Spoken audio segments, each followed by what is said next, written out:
PDT उपन्यास में आपका स्वागत है। हम लोकप्रिय वेब उपन्यासों को ऑडियो बुक के रूप में जीवन में लाते हैं, जिससे आपके लिए कभी भी महान कहानियों का आनंद लेना आसान हो जाता है। नियमित अपलोड और इमर्सिव स्टोरी टेलिंग के लिए सदस्यता लें। क्या 181 यह असली है? जब सभी ने ये सुना तो वे तुरंत उत्साहित हो गए। क्या ऐसा हो सकता है कि इस पियानो की एक जटिल उत्पत्ति हो?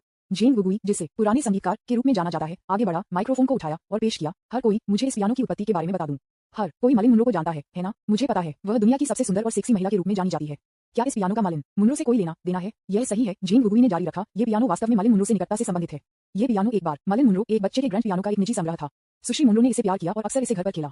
वाह, ये पियानो है जिसे मलिन मुनरो अक्सर इस्तेमाल करते हैं। यह अविश्वसनीय है कि मैं इसे आज यहाँ देख सकता हूँ। ओह माय गॉड, आप पियानो भी खरीद सकते हैं जो मलिन मुनरो का उपयोग करते थे। यह आश्चर्यजनक है, सिर्फ इसलिए कि इस पियानो का उपयोग कभी मलिन मुनरो द्वारा किया गया था। इसके मूल्य को पैसे में मापा नहीं जा सकता है। मेहमानों ने विस्मय में कहा। उनकी आंखें विस्मय और जिज्ञासा से भरी हुई थीं।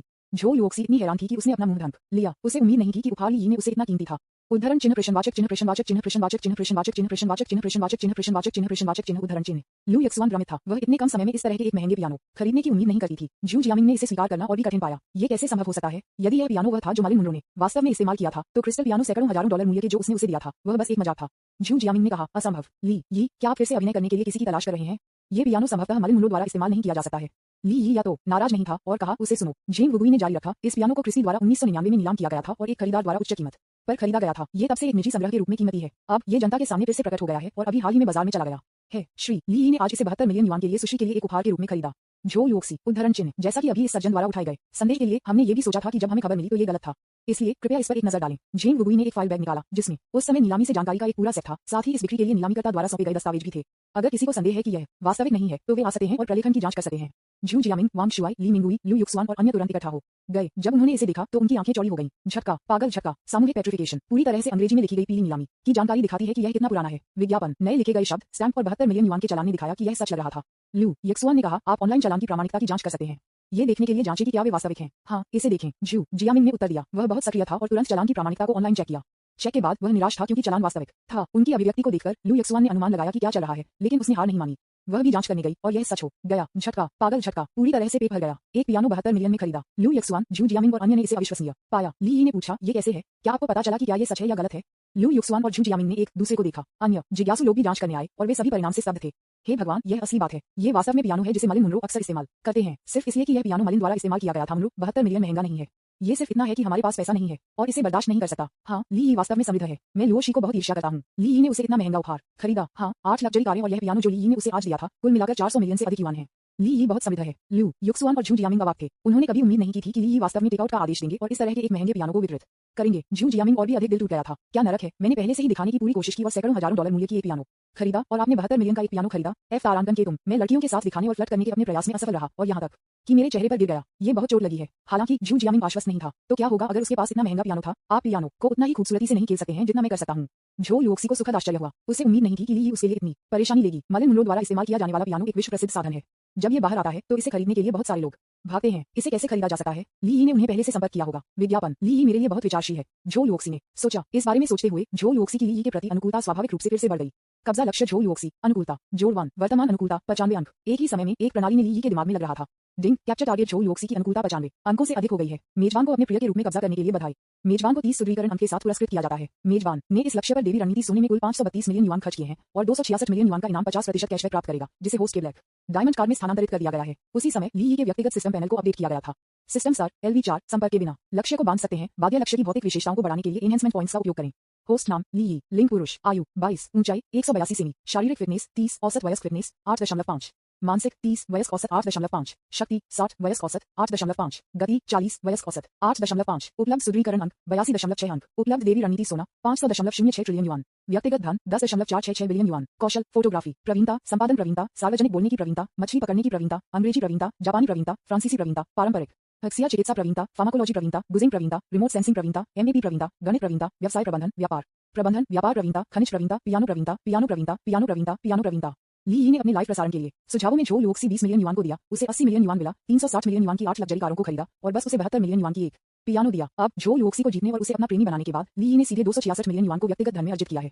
ये पूरी तरह से इसके लायक है। ली यी खुश थे, जैसा कि अपेक्षित था। आप लोगों को बस कड़ी मेहनत करने और कड़ी मेहनत करने की आवश्यकता है और मुझे बस लड़कियों को लेने के लिए कड़ी मेहनत करने की आवश्यकता होगी। झो युओक्सी ने ली यी को देखा और कहा, ली यी, धन्यवाद।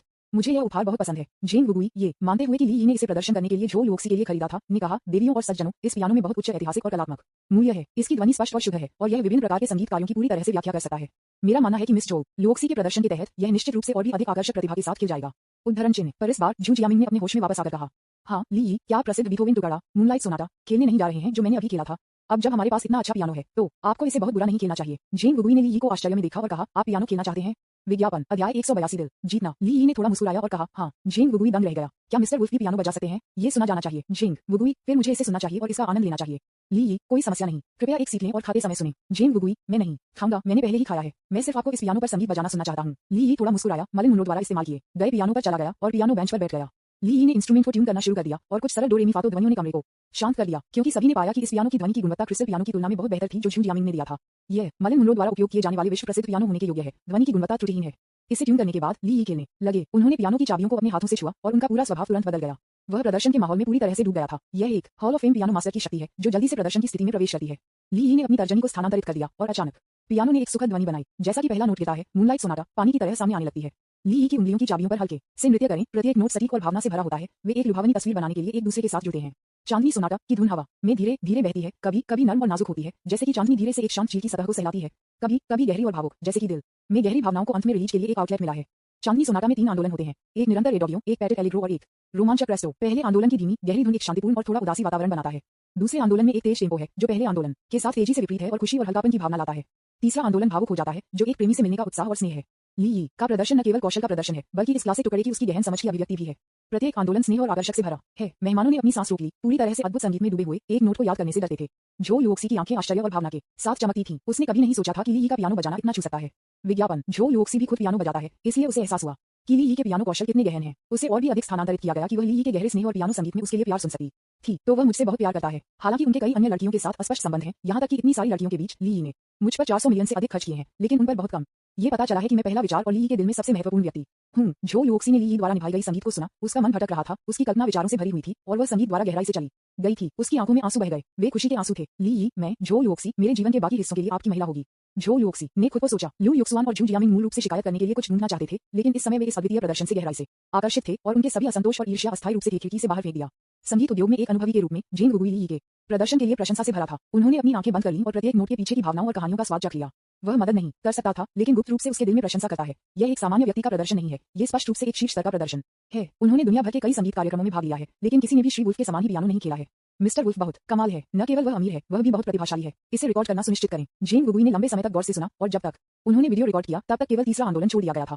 अपने मोबाइल फोन पर वीडियो रिकॉर्डिंग फंक्शन को चालू करने के बाद जेन गुगुई ने अपनी आंखें बंद करना जारी रखा और इस दुर्लभ संगीत दावत का आनंद लिया। जैसे ही संगीत ने अपने चरमोत्कर्ष पर प्रवेश किया, ली यी के हाथों ने पियानो कीज पर नृत्य किया और उसका शरीर उसकी भावनाओं के साथ चला गया, जैसे कि वह पियानो की आवाज के माध्यम से अपनी प्यारी महिला के साथ एक मूक बातचीत कर रहा हो। प्रत्येक कॉर्ड संक्रमण और हर लय में बदलाव सिर्फ सही है, जिससे लोग संगीत की अनंत आकर्षण और गहराई को महसूस करते हैं। जब अंतिम नोट धीरे धीरे हवा में फैल गया तो पूरा बोझ हॉल एक संक्षिप्त चुप्पी में गिर गया। हर कोई अभी भी संगीत के माहौल में डूब गया था, यहाँ तक कि लू युक्सुआन, जो हमेशा ली यी को खुद को मूर्ख बनाते हुए देखना चाहते थे, को ली यी के पियानो संगीत द्वारा आंसू में ले जाया गया। 10 सेकंड से अधिक समय के बाद सभी ने महसूस किया कि पियानो संगीत समाप्त हो गया था। हर कोई अपने सपने से जाग गया और ली यी की सराहना की। गड़गड़ाहट और चीयर्स घटनास्थल पर टूट गए और मेहमानों ने ली यी के अद्भुत प्रदर्शन के लिए उच्चतम श्रद्धांजलि देने के लिए एक के बाद एक खड़े हो गए। ये बहुत आश्चर्यजनक है, बहुत सुंदर, ये वास्तव में स्वर्गीय संगीत है। ये सबसे सुंदर पियानो संगीत है जिसे मैंने कभी सुना है। छात्र ली यी, आप इसे इतनी अच्छी तरह से छिपाते हैं। ये पता चला है कि आप वास्तव में एक पियानो मास्टर हैं। विज्ञापन, ये केवल चांदनी सोनाटा का प्रदर्शन नहीं है, बल्कि आत्मा का एक बपतिस्मा भी है। झू जियामिंग स्तब्ध रह गई। उन्हें उम्मीद नहीं थी कि ली यी पियानो को इतनी अच्छी तरह से खेलेंगे। एक स्तर 10 प्रतियोगी के रूप में वह ली यी के सामने सिर्फ एक जूनियर था, जिसने एक से अधिक स्तरों की खाई थी। झो लुओक्सी इतनी चली गई कि उसकी आंखों में आंसू आ गए। वह अपनी आंखों में आंसू के साथ चली गई, ली यी के हाथ को कसकर पकड़ लिया और कृतज्ञता से कहा, ली यी, मुझे इस तरह की एक शानदार रात देने के लिए धन्यवाद। यह मेरे जीवन में सबसे अविस्मरणीय जन्मदिन की पार्टी है। धन्यवाद। ली यी ने मुस्कुराते हुए कहा, आपको खुश करना मेरी सबसे बड़ी खुशी है। आपको खुश करने में सक्षम होना मेरी सबसे बड़ी खुशी है। झो लुओक्सी समझ नहीं सकता कि ली यी ने क्या कहा। यह सार्वजनिक रूप से अपने प्यार को स्वीकार करना था। झो लुओक्सी ने शर्माया और कहा, ठीक है, आपने पियानो बजाते हुए कड़ी मेहनत की है, चलो चलते हैं। ली यी और झो लुओक्सी एक साथ अपनी सीटों पर लौट आए। झो लुओक्सी ने जल्दी से ली यी के लिए कुछ भोजन उठाया और लगभग उसे सार्वजनिक रूप से खिलाया। उसी समय झो लुओक्सी की ली यी के प्रति अनुकूलता फिर से बढ़ी। मेजबान सौंदर्य झो लुओक्सी अनुकूलता जोड़ 1, वर्तमान अनुकूलता 96 अंक। डिंग का पता चला कि मेजबान की सौंदर्य झो लुओक्सी की अनुकूलता 96 अंक से अधिक हो गई है। जोड़ 10 सुदृढ़ीकरण अंकों पुरस्कृत करें। वर्तमान में उपलब्ध सुदृढ़ीकरण अंक 92.6। सिस्टम प्रॉम्प्ट को सुनने के बाद ली यी को बहुत खुशी हुई और वह भोजन डाल दिया गया जिसे झो लुओक्सी ने अपने मुंह में उठाया। बहुत स्वादिष्ट। ली यी बहुत खुश थे क्योंकि उन्होंने न केवल अपने संगीत के साथ उपस्थित सभी को जीत लिया, बल्कि इससे भी महत्वपूर्ण बात यह है कि उन्होंने झो लुओक्सी के दिल को अधिक गहराई से जीता। एक महिला के शरीर को जीतना आसान है, लेकिन उसका दिल जीतना मुश्किल है। अब ली यी ने ये सब किया है। ये ली यी के पिछले अनुमान के अनुरूप है। झो लुओक्सी जानकार और अनुभवी है और अकेले पैसा उसे पूरी तरह से जीत नहीं सकता है। महत्वपूर्ण क्षणों में प्रतिभा एक अपरिवर्तनीय खेलती है भूमिका। मैं एक अमीर और प्रतिभाशाली व्यक्ति बनना चाहता हूँ, ली यी ने खुद को सोचा। ली यी के प्रदर्शन ने ज्यादातर लोगों को संतुष्ट किया, लेकिन झू जियामिंग, ली मिंगुई, वांग शुई और अन्य लोग जो झोल वोक्सी को पसंद करते थे, वे बहुत दुखी थे, खासकर जब वे एक ही मेज पर बैठे थे और झोल वोक्सी ने एक से चॉपस्टिक के साथ ली यी के लिए भोजन उठाया था। उसका कटोरा भोजन से भरा था, लेकिन वह अभी भी उसके लिए भोजन उठा रहा था। उनके लिए झोल वोक्सी ने कभी भी उनके चॉपस्टिक के साथ उनके लिए कोई भोजन नहीं उठाया। ये भेदभाव बहुत स्पष्ट है। ये ली यी ने पियानो टुकड़ा खेला है। लू युक्सुन ने वांग शुई को एक पलक दिया और वांग शुई ने तुरंत समझा और सिर हिलाया। विज्ञापन अध्याय 183 में केवल आपकी परवाह करता हूँ। लू युक्सुआन और वांग शुई ने पहले से चर्चा की थी। वांग शुई एक अच्छे गायक हैं और एक माइक्रोफोन मास्टर हैं, इसलिए चूंकि वांग शुई आज लाइव गाने जा रहा है, ली यी को एक अच्छा गायक भी होना चाहिए, है ना? यहाँ तक कि अगर किसी व्यक्ति के पास प्रतिभा है तो वह केवल एक क्षेत्र पर ध्यान केंद्रित कर सकता है। कई क्षेत्रों में उपलब्धियां करना लगभग असंभव है। ली यी पियानो को इतनी अच्छी तरह से खेलती है, उसने अभ्यास करने में बहुत समय बिताया होगा। ये कहा जाता है कि 10,000 घंटे का नियम है, जिसमें कहा गया है कि किसी भी क्षेत्र में विशेषज्ञ बनने के लिए आपको कम से कम 10,000 घंटे के प्रभावी अभ्यास की आवश्यकता है। ली यी ने पियानो पर इस तरह की उपलब्धि हासिल की है क्योंकि उन्होंने निस्संदेह इस कौशल में बहुत समय और ऊर्जा का निवेश किया है। यह अनुमान है कि उसने जिस समय का निवेश किया है वह 10,000 घंटे से अधिक है। इस मामले में अन्य क्षेत्रों में उनकी प्रतिभाएं निश्चित रूप से सीमित हैं। यह वही है जो उनके मन में है। जब तक उन्हें गाने के लिए कहा जाता है, वह निश्चित रूप से अच्छी तरह से नहीं गाएगा जो उसे शर्मिंदा करेगा। अगर मैं अच्छी तरह से गाता हूँ तो मैं झोल वोक्सी का दिल भी जीत सकता हूँ। इस बारे में सोचते हुए वांग शुई खड़े हो गए, अपना गला साफ किया और सभी से कहा, हर कोई सहपाठी ली यी द्वारा निभाई गई पियानो के टुकड़े को सुनने के बाद मैं सोच रहा था कि गीत को पूरा करने के लिए संगीत और गीत दोनों होने चाहिए। मैं मदद नहीं कर सकता, लेकिन आप सभी को एक गीत समर्पित करना चाहता हूँ। मुझे आशा है कि आप इसे पसंद करेंगे। उद्धरण चिन्ह। लू युक्सुआन ने माइक्रोफोन को उठाया, खड़े हो गए और कहा, हर कोई, सीनियर वांग शुई इस साल स्नातक स्कूल के अपने दूसरे वर्ष में है। न केवल वह एक उत्कृष्ट छात्र और शोधकर्ता है, बल्कि वह एक अद्भुत गायक भी है। मैंने सुना है कि उनका गायन एक पॉप स्टार के बराबर है। चलो हमारे लिए एक सुंदर गीत गाने के लिए उसकी सराहना करते हैं और उसका स्वागत करते हैं। उद्धरण चिन्ह। पाह पाह पाह। अचानक सभी ने सराहना की। ली यी कोई अपवाद नहीं था और जोर से ताली बजाता था। वास्तव में ली यी ने इसे तब देखा जब वांग शुई और लू युक्सुआन अभी संवाद कर रहे थे। उनकी 5 इंद्रियां अब आम लोगों की तुलना में कई गुना अधिक मजबूत हैं। वे संभवतः अपने छोटे विचारों को ली यी से कैसे छिपा सकते हैं। ली यी ने ये देखने के लिए अपने हाथों को ताली बजाई कि वह कितना अच्छा गा सकता है। वैसे भी मेरे पास अब 90 से अधिक एनहांसमेंट पॉइंट हैं, इसलिए मैं जो चाहे बना सकता हूँ। क्या आपको लगता है कि मैं नहीं गा सकता? मैं एक पल में गाने जा रहा हूँ और इतना दिखाता हूँ कि आपकी खोपड़ी झुंझुनी होगी, ताकि आप देख सके कि यह सिस्टम कितना शक्तिशाली है। वांग शुई ने एक क्लासिक पॉप गीत the one I love is you चुना और इसे प्यार से गाना शुरू किया। उनका गायन वास्तव में बहुत संक्रामक था। कई मेहमान उनके गायन से आकर्षित हुए और उनकी सराहना की गई। विज्ञापन विशेष रूप से जब उन्होंने गीत गाया, प्यार के खुश राज्य में आप मेरे केवल एक ही हैं। मैं केवल एक ही प्यार करता हूँ, जिसे मैं वास्तव में प्यार करता हूँ। आप वास्तव में आप हैं। वांग शुई ने झोल वोक्सी को देखा और वह अभिव्यक्ति जैसे कि वह सार्वजनिक रूप से झोल वोक्सी के लिए कबूल कर रहा था, मैं सिर्फ आपसे प्यार करता हूँ। वांग शुई ने इस गीत को ध्यान से चुना गया कि वह झोल वोक्सी के लिए अपने प्यार को व्यक्त करने के लिए सभी को चुना गया, ताकि अन्य लोग हार मान लें और झोल वोक्सी का पीछा न करें। हालांकि वह आखिरकार बहुत देर हो चुकी थी, क्योंकि ली यी ने पहले ही झोल वोक्सी को जीत लिया था और झोल वोक्सी का दिल पहले से ही ली यी का था। वांग शुई ने जोश से गाया, लेकिन झोल वोक्सी की आंखों ने कभी ली यी को नहीं छोड़ा। जबकि गायन वांग शुई ने समय समय पर ली यी पर झोल वोक्सी चोरी की नजरें देखी और वह बहुत असहज महसूस करते थे। ली यी ने वांग शुई को एक मुस्कान के साथ गाते हुए देखा, उसके दिल में बिना किसी कारण के। गीत समाप्त होने के बाद सभी ने सराहना की, सीनियर वांग शुई इतनी खूबसूरती से गाते हैं। हाँ, सीनियर वांग शुई एक अच्छे आदमी है। न केवल वह एक अच्छा छात्र है और एक अमीर परिवार से आता है, वह भी इतनी अच्छी तरह से गाता है। जो कोई भी सीनियर वांग शुई से शादी करता है वह बहुत खुश होगा। सभी की प्रशंसा सुनकर वांग शुई ने ली यी को गर्व से देखा और कहा, सहपाठी ली यी, गाने सभी विनय में हैं। आप पियानो को बहुत अच्छी तरह से खेलते हैं, इसलिए मुझे यकीन है कि आप भी अच्छी तरह से गा सकते हैं, है ना? ली यी, गाना और पियानो बजाना दो अलग अलग चीजें हैं। मैं सिर्फ गायन में औसत हूँ। वांग शुई ये सुनकर तुरंत आश्वस्त हो गया। उन्होंने बहुत अच्छी तरह से गाया, निश्चित रूप से ली यी को कुचल दिया। उन्होंने कहा, हर कोई, ली यी विनम्र हो रहा है। यदि वह पियानो को अच्छी तरह से खेलता है तो उसे भी अच्छी तरह से गाने में सक्षम होना चाहिए। मेरा सुझाव है कि हम ली यी को तालियों का एक गर्म दौर देते हैं और उसे हमारे लिए एक सुंदर गीत गाते हैं। आप क्या सोचते हैं? लू युक्सुआन। अच्छा, तालियां, एक गाओ, एक गाओ, एक गाओ, एक गाओ, एक गाओ, एक गाओ। तुरंत घटनास्थल पर हर कोई खुश होने लगा, क्योंकि वे ये भी देखना चाहते थे कि क्या ली यी खूबसूरती से गा सकते हैं। ली यी, मेरा गायन वास्तव में औसत है। लू युक्सुआन, सहपाठी ली यी, आज योशी का जन्मदिन है, हम सभी को निराश नहीं कर सकते। कोई फर्क नहीं पड़ता कि आप कितना भी गाते हैं, आपको सभी के लिए गाना है। आओ, माइक्रोफोन आपका है। बोलने के बाद लू युक्सुआन ने माइक्रोफोन को ली यी को सौंप दिया। ली यी ने अपने दिल में आह भरी, ओह, यह मेरे भाई के लिए वास्तव में आसान नहीं है। विज्ञापन, मैं दिखाना नहीं चाहता था, लेकिन आप लोगों ने मुझे ऐसा करने के लिए मजबूर किया। ठीक है, मैं फिर से बदमाशी का राजा बनूंगा। ली यी ने चुपचाप सिस्टम पैनल की जांच की और पाया कि गायन उनके कौशल के बीच नहीं था। उन्होंने तुरंत अपने दिमाग में पूछा, सिस्टम, क्या मैं अपने गायन कौशल को मजबूत कर सकता हूँ? बेशक, मेजबान शौकिया के शिखर स्तर तक गायन कौशल को बढ़ाने के लिए एक वृद्धि बिंदु खर्च कर सकता है। 5 एनहांसमेंट पॉइंट सिंगिंग स्किल को पेशेवर गायक के स्तर तक बढ़ाने के लिए, 10 एनहांसमेंट पॉइंट सिंगिंग स्किल को सुपरस्टार सिंगर के शिखर स्तर तक बढ़ाने के लिए। क्या मेजबान इसे बढ़ाना पसंद करेगा? सिस्टम, मैं अपने गायन कौशल को एक सुपरस्टार गायक के शिखर स्तर तक मजबूत करना चाहता हूँ। डिंग, मेजबान से 10 एनहांसमेंट पॉइंट्स में कटौती, गायन कौशल को बढ़ाया जा रहा है। वृद्धि पूरी हुई। मेजबान का वर्तमान गायन कौशल एक सुपरस्टार गायक के चरम स्तर पर है। उसी समय ली यी ने सभी को गर्व महसूस किया और बहुत सारे गायन ज्ञान सीखा। उनकी आवाज नियंत्रण और मुखरता एक सुपरस्टार गायक की तरह थे जो दशकों से गा रहे थे। ली यी को बहुत खुशी हुई, उनके गायन कौशल में सुधार हुआ था। ली यी ने एक और रूप लिया और पाया कि सिस्टम पैनल को भी समकालिक रूप से अपडेट किया गया था और स्किल कॉलम में एक गायन कौशल सुपरस्टार गायक का शीर्ष स्तर जोड़ा गया था। उपलब्ध सुदृढ़ीकरण अंक पहले की तुलना में 10 अंक कम है, लेकिन अभी भी 82.6 अंक हैं। ली यी ने अपने दिमाग में गायन कौशल और ज्ञान के अचानक उछाल को महसूस किया और वह आखिरकार समझ गया कि वह क्या कर रहा था। उन्होंने वांग शुई, लू युक्सुआन और अन्य लोगों को देखा और कहा, चूंकि हर कोई इतना उत्साही है, इसलिए मैं आपको दिखाऊंगा कि कैसे गाना है। ली यी ने माइक्रोफोन लिया, अपने स्वर को हल्के से परीक्षण किया और फिर कहा, मैं जिस गीत को गाने जा रहा हूँ वह है I only care about you, Luoshi के लिए समर्पित। मैं लुओशी को जन्मदिन की शुभकामनाएं देता हूँ और वह और अधिक सुंदर हो जाएगी। क्या वांग शुई ने अप्रत्यक्ष रूप से the one I love is you गाकर अपना प्यार व्यक्त नहीं किया? फिर मैं इस गीत को आई ओनली केयर अबाउट यू और आपको पागल बनाऊंगा। हालांकि घटनास्थल पर कई लोग इस गीत को गाने के बारे में आशावादी नहीं थे। लू युक्सुआन ने खुद को सोचा, गीत आई only care about you Teresa ten द्वारा एक क्लासिक है। यह एक लड़की का गीत है और आप एक आदमी इसे गा रहे हैं। ये कितना अच्छा हो सकता है, आप निश्चित रूप से इस बार चेहरा खोने जा रहे हैं। उद्धरण चिन्ह वांग शुई शुरू में तब नाराज हो गया था जब उसने सुना था कि गीत ली गाने जा रहा था, लेकिन इसके बारे में ध्यान से सोचने के बाद उसके चेहरे पर फिर से एक मुस्कान दिखाई दी। उनके पास लू यक्सुआन के समान ही विचार था कि लड़के इस गीत को गाने में अच्छे नहीं थे। हालांकि ली का वर्तमान गायन स्तर सुपरस्टार गायकों के शिखर स्तर पर है। हालांकि पुरुषों और महिलाओं के बीच अंतर है, यह अभी भी उसके लिए आसान है। ली ने एक गहरी सांस ली, अपने राज्य को समायोजित किया और फिर माइक्रोफोन को उठाया। उनका स्वभाव तुरंत बदल गया, जैसे कि वह एक अनुभवी गायक थे जिन्होंने अनगिनत संगीत कार्यक्रमों का अनुभव किया था। वह जहां भी खड़ा था वह ध्यान केंद्रित कर गया। ली ने गाना शुरू किया, अगर मैं आपसे नहीं मिला होता तो मैं कहां होता। विज्ञापन अध्याय 184 में इसकी मदद नहीं कर सकता। जैसे ही ली का गायन शुरू हुआ, इसने तुरंत सभी के दिल पर कब्जा कर लिया। उनकी आवाज स्पष्ट और चुंबकीय है और हर नोट स्नेह से भरा है, जैसे कि यह मानव आत्मा में प्रवेश कर सकता है। हालांकि यह एक लड़की का गीत है, लेकिन इसमें कुछ भी गलत नहीं है जब ली इसे गाती है। इसके बजाय यह एक अलग भावना है। घटनास्थल पर मेहमान उनके गायन से आकर्षित हो गए और वे सभी चुपचाप शांत हो गए और चुपचाप सुने। हो सकता है कि मैं किसी को जान पाऊंगा और एक सामान्य जीवन जीऊंगा। मुझे नहीं पता कि क्या शहद के रूप में मीठा प्यार होगा। कोई फर्क नहीं पड़ता कि समय कैसे उड़ता है, मैं केवल आपकी परवाह करता हूं और आपकी सांस से संक्रमित होने के लिए तैयार हूं। ली ने झो युवक्सी को देखा और स्नेह से गाया। झो युवक्सी ने जो सुना उससे मोहित हो गया और उसकी आंखें भावना के साथ चमक रही थीं। वह जानती थी कि ली ने ये गाना अपने लिए गाया है। क्या ली सार्वजनिक रूप से खुद को कबूल कर रही है? झो युवक्सी का चेहरा लाल हो गया, उसका दिल बेतहाशा धड़क रहा था और वह बहुत उत्साहित थी। इसके अलावा झो युवक्सी ने कभी नहीं सोचा था कि ली की गायन आवाज इतनी सुंदर होगी। हर नोट उसे गहरा प्यार बता रहा था। उसका दिल खुशी और संतुष्टि से भर गया था, जैसे कि वह और ली दुनिया में केवल दो लोग बचे थे। ली पूरी तरह से संगीत की दुनिया में डूब गया था, जैसे कि वह गीत में भावनाओं के साथ एक हो गया हो। उनकी हर आंदोलन और अभिव्यक्ति संक्रामकता से भरी हुई थी, जो सभी को उपस्थित कर रही थी। जीवन में कितनी बार हम एक सच्चे दोस्त को ढूंढ सकते हैं। ये जीवन की शक्ति को खोने के लिए अफसोस नहीं है, इसलिए मैं आपसे विनती करता हूँ, मुझे आपको छोड़ने न दें। आपके अलावा मैं थोड़ा सा स्नेह महसूस नहीं कर सकता। जब गीत अपने चरमोत्कर्ष पर पहुंच गया तो ली अचानक झो युवक्सी तक चली गई और धीरे से उसका हाथ पकड़ लिया। उसकी आंखें सौम्य और दृढ़ थीं, जैसे कि वह अपनी आंखों से झो युवक्सी को अपना प्यार व्यक्त कर रही थी। झो युवक्सी को अपने कार्यों से स्थानांतरित कर दिया गया था, उसकी आंखों में आंसू चमक रहे थे। वांग शुई को मूल रूप से ली के गायन से स्थानांतरित किया गया था, लेकिन जब उन्होंने ली को गाते समय झो युवक्सी के हाथ को खींचते हुए देखा तो वह बहुत गुस्से में था। बेशर्म, बस गाओ और तुम भी देवी झो युवक्सी के हाथ को पकड़ नहीं रहे हो। मैं बहुत पी तारांगन ली मिंगुई और जू जियामिंग का भी एक ही विचार था, काश वे गाते थे और झो युवक्सी का हाथ पकड़ते थे। हालांकि वे केवल अब देख सकते हैं। ली की गायन की आवाज भोज हॉल में गूंजती थी और हर नोट उनके और झो युवक्सी के बीच का प्यार बता रहा था। मेहमानों को इस गहरे स्नेह से ले जाया गया और उनकी सराहना की गई, यहाँ तक कि लू युक्सुआन, जो हमेशा ली से शत्रुतापूर्ण थे, को यह स्वीकार करना पड़ा कि ली का गायन वास्तव में बहुत आगे बढ़ रहा था। लू युक्सुआन खुद को स्थानांतरित कर दिया गया था। विज्ञापन जब गीत समाप्त हो गया तो दर्शकों से गड़गड़ाहट और चीयर्स हुई। मेहमानों ने खड़ा किया और ली के अद्भुत प्रदर्शन के लिए अपनी प्रशंसा व्यक्त करने के लिए जोर से सराहना की। झो युवक्सी इतनी चली गई कि उसकी आंखों में आंसू आ गए। उसने भीड़ को नजरअंदाज कर दिया और ली को कसकर गले लगाया। कहा, ली, मुझे ऐसा देने के लिए धन्यवाद। एक अद्भुत रात, आपके पियानो और गायन ने मुझे अभूतपूर्व खुशी और संतुष्टि महसूस की। उद्धरण चिन्ह ली ने अपने बैकहैंड के साथ झो युवक्सी को गले लगाया, उसे माथे पर चूमा और एक मुस्कान के साथ कहा, मूर्खतापूर्ण लड़की, आपको खुश करना मेरी सबसे बड़ी खुशी है। क्या ये बहुत मीठा नहीं है? उन दोनों ने दूसरों पर ध्यान दिए बिना अपना स्नेह दिखाया, जिससे वांग शुई और अन्य लोग उग्र हो गए। धिक्कार है, वे वास्तव में एक दूसरे को गले लगा रहे हैं। कितना शर्मनाक है। ली की बकवास। वास्तव में देवी झो युवक्सी को चुमा। मैं बहुत ही तारांकन दी। धिक्कार है, क्या बुरी किस्मत। मुझे लगा कि वह गा सकता है, लेकिन उसने कई गायकों की तुलना में बेहतर गाया। लानत है, हे भगवान, वह लड़कियों के गाने इतनी खूबसूरती से गा सकते हैं। मैं वास्तव में प्रभावित हूँ। इस समय लू युक्सुआन सिर्फ खुद को थप्पड़ मारना चाहता था, क्योंकि यह वह था जो पहली बार गाना से ली को शर्मिंदा करने के विचार के साथ आया था। अब शर्मिंदा होने के बजाय वह एक अंतर्राष्ट्रीय सुपरस्टार गायक की तरह खुद पर गर्व करता है। हालांकि कोई फर्क नहीं पड़ता कि वे कितने भी गुस्से में थे। ली गहराई से झो युवक्सी को स्थानांतरित कर दिया। झो युवक्सी ने बहुत कल्पना की और उसने गायन से सुना कि ली ने केवल उसकी परवाह की थी।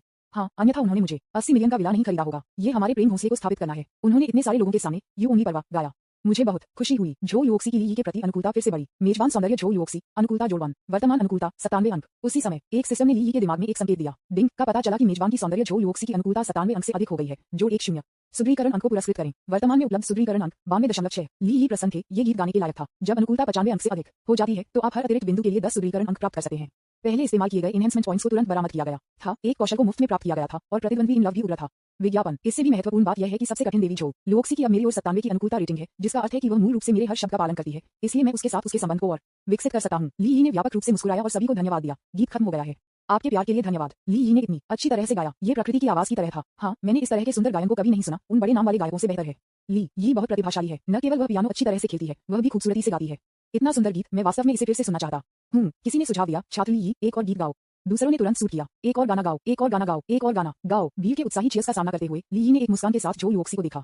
उसकी आंखों में उसी प्रत्याशा को देखकर उसने अपने दिल में एक निर्णय लिया। चूंकि आप पहले से ही दिखाने के लिए गा रहे हैं, आप इसे अधिक स्टाइलिश और पूर्ण तरीके से भी कर सकते हैं। ली ने भीड़ को देखा और जोर से कहा, चूंकि हर कोई इतना उत्साही है, इसलिए मैं आपके लिए एक और गीत गाऊंगा। हालांकि इस बार मैं एक अंग्रेजी गीत का उपयोग करना चाहता हूँ। मुझे उम्मीद है कि यह आपको एक अलग भावना ला सकता है। जैसे ही ये शब्द बोले गए, दृश्य अचानक शांत हो गया।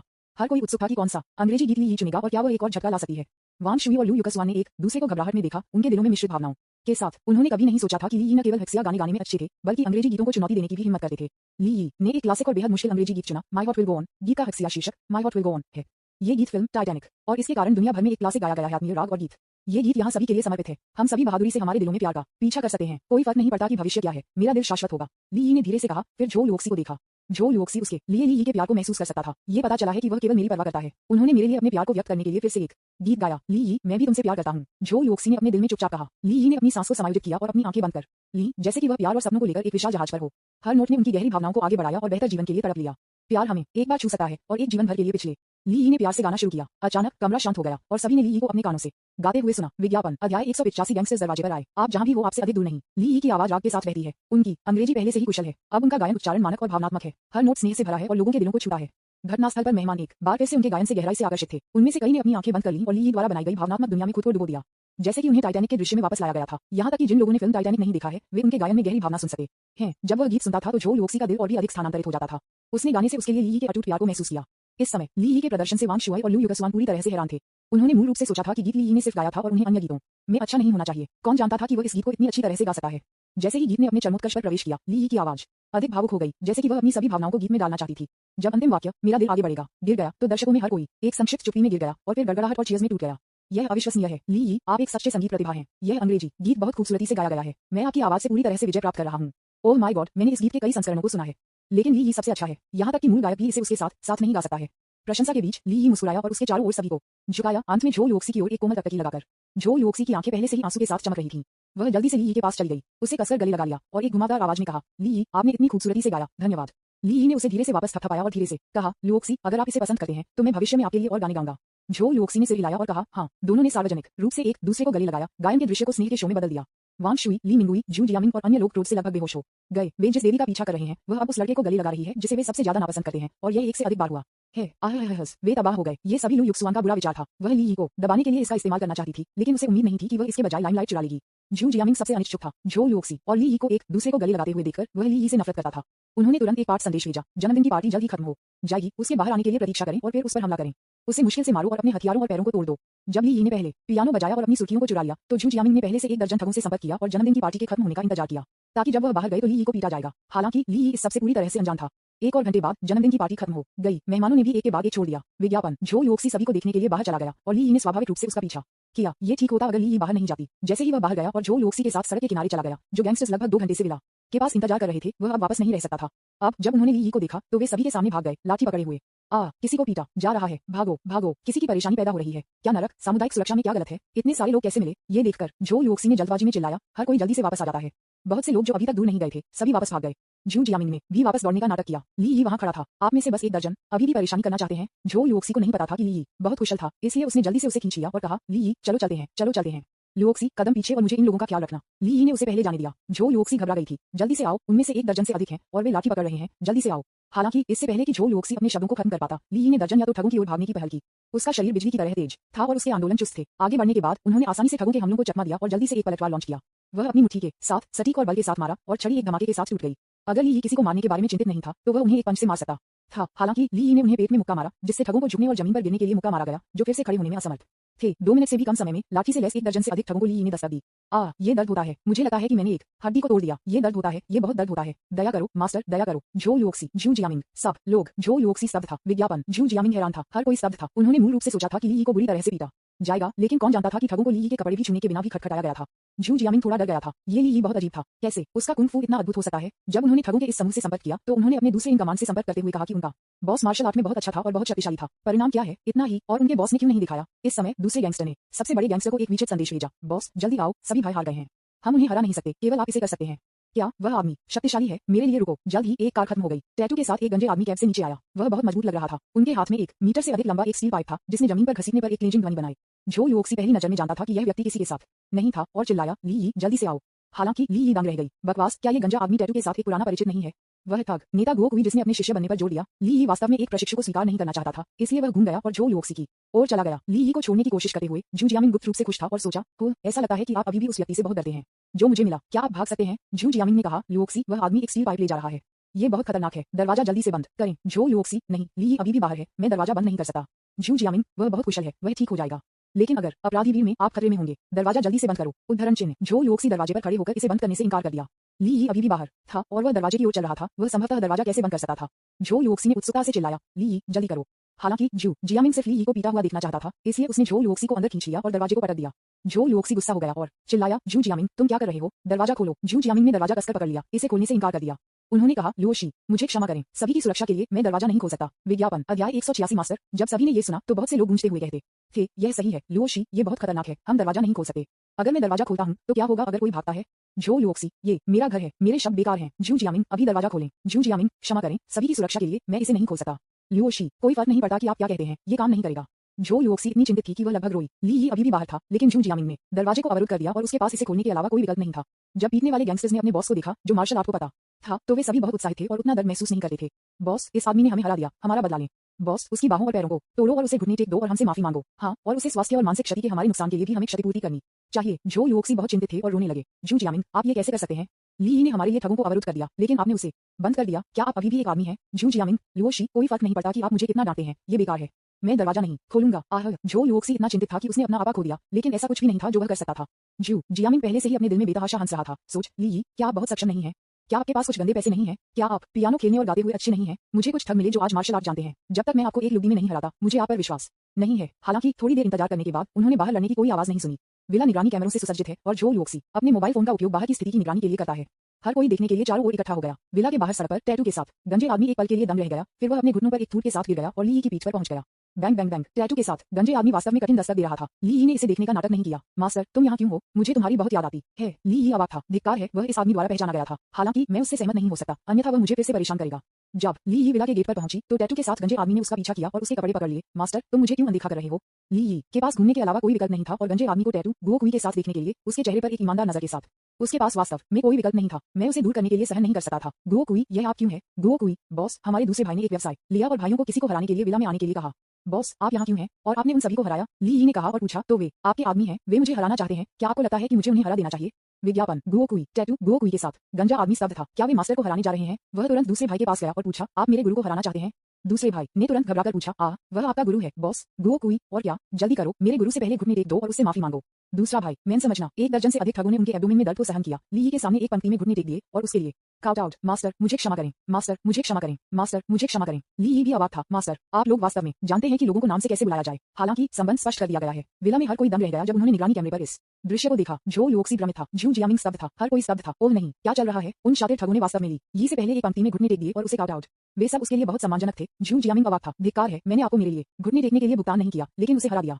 हालांकि वास्तविकता यह है कि गैंगस्टर सभी नीचे गिर गए। झू जियामिंग ने अचानक अपनी रीढ़ को ठंडा महसूस किया। ये देखते हुए कि कोई खतरा नहीं था, झो लुओक्सी ने झू जियामिंग के चकित रूप का फायदा उठाया। झू जियामिंग को दूर धकेल दिया और दरवाजा खोला। झो लुओक्सी ने खुद को ली यी की बाहों में फेंक दिया। ली यी, ये झू जियामिंग था जिसने अभी दरवाजा बंद कर दिया था और मुझे इसे खोलने नहीं दिया था। मैं बहुत डर गया था, मुझे लगा कि तुम उसके द्वारा पीटा जा रहा था। ली यी ने झो लुओक्सी की पीठ को धीरे से थपथपाया और कहा, ये ठीक है, मैं यहाँ हूँ, ये ठीक है। जब गुओ कुई, टैटू के साथ गंजे आदमी ने झो लुओक्सी को देखा तो उसकी आंखें जल गईं और उसने पूछा, मास्टर, क्या यह मेरी भाभी है? वह बहुत सुंदर है। ली यी ने इसकी पुष्टि करने के लिए कुछ भी नहीं कहा, लेकिन उसने कहा, आप सभी को अपनी आंखें खोलनी चाहिए और स्पष्ट रूप से देखना चाहिए, भविष्य में उसके साथ गड़बड़ न करें। हाँ मास्टर, गुओ कुई ने जवाब दिया, जैसा कि आप आज्ञा देते हैं मास्टर, जैसा कि आप आज्ञा देते हैं मास्टर, जैसा कि आप आज्ञा देते हैं मास्टर। विज्ञापन, अन्य ठगों ने भी जवाब दिया। झो लुओक्सी भ्रमित था और पूछा, वे आपको मास्टर कहते हैं? ली यी, ठीक है, यह एक लंबी कहानी है, मैं आपको धीरे धीरे बताऊंगा जब मेरे पास समय होगा। झो लुओक्सी ने सिर हिलाया। गुओ कुई ने ली यी को प्रशंसा के साथ देखा और कहा, मास्टर, आप बहुत शक्तिशाली हैं। पिछली बार हम में से केवल 4 भाई थे और आप हमें हरा देते हैं। इस बार हम में से 10 से अधिक हैं और आप अभी भी हमें हरा देते हैं। मास्टर, मैंने आपकी एक प्रतिमा बनाई और उसे घर में रखा। मैं हर सुबह और शाम को झुका हूँ। मास्टर, क्या मैंने आपकी परीक्षा दी है? ली यी लगभग उल्टी खून, आप क्या कर रहे हो? उन्होंने मेरी एक प्रतिमा भी बनाई और इसे घर में रखा ताकि मैं हर सुबह और शाम को पूजा कर सकूं। ओह नहीं, मैं एक भगवान या बुद्ध नहीं हूँ, तुम क्या कर रहे हो? हालांकि गुओ कुई की मूर्खतापूर्ण उपस्थिति को देखते हुए वह मेरे लिए काफी वफादार है। यद्यपि मैं लड़ने में कुशल हूँ, मैं वास्तव में प्रशिक्षण नहीं पढ़ाना चाहता। यह अभी भी परीक्षा अवधि में है। ली यी ने कहा। गुओ कुई को हतोत्साहित नहीं किया गया था और कहा, मास्टर, मैं कड़ी मेहनत करना जारी रखूंगा। मैं जितनी जल्दी हो सके मुझे दिए गए परीक्षण को पास करने की कोशिश करूंगा। वैसे मास्टर, आप मुझे कब तक परीक्षण करना जारी रखेंगे? ली यी, मैं आपको डेट लिमिट के बिना परीक्षण कर रहा हूँ। मैं आपको चीजों के माध्यम से परीक्षण कर रहा हूँ। अगर मुझे लगता है कि आप पास हो चुके हैं तो आप पास हो चुके हैं, अन्यथा आप पास नहीं हुए हैं। गुओ कुई, मास्टर, मैं समझता हूँ। ली यी ने पूछा, किसने उन्हें लोगों को पीटने के लिए कहा था? दफन गुओ कुई ने दूसरे भाई को खींच लिया और पूछा, मास्टर आपसे पूछ रहा है, आपको आने के लिए किसने कहा? दूसरे भाई ने अचानक झू जियामिंग को देखा, उस पर इशारा किया और कहा, वह है।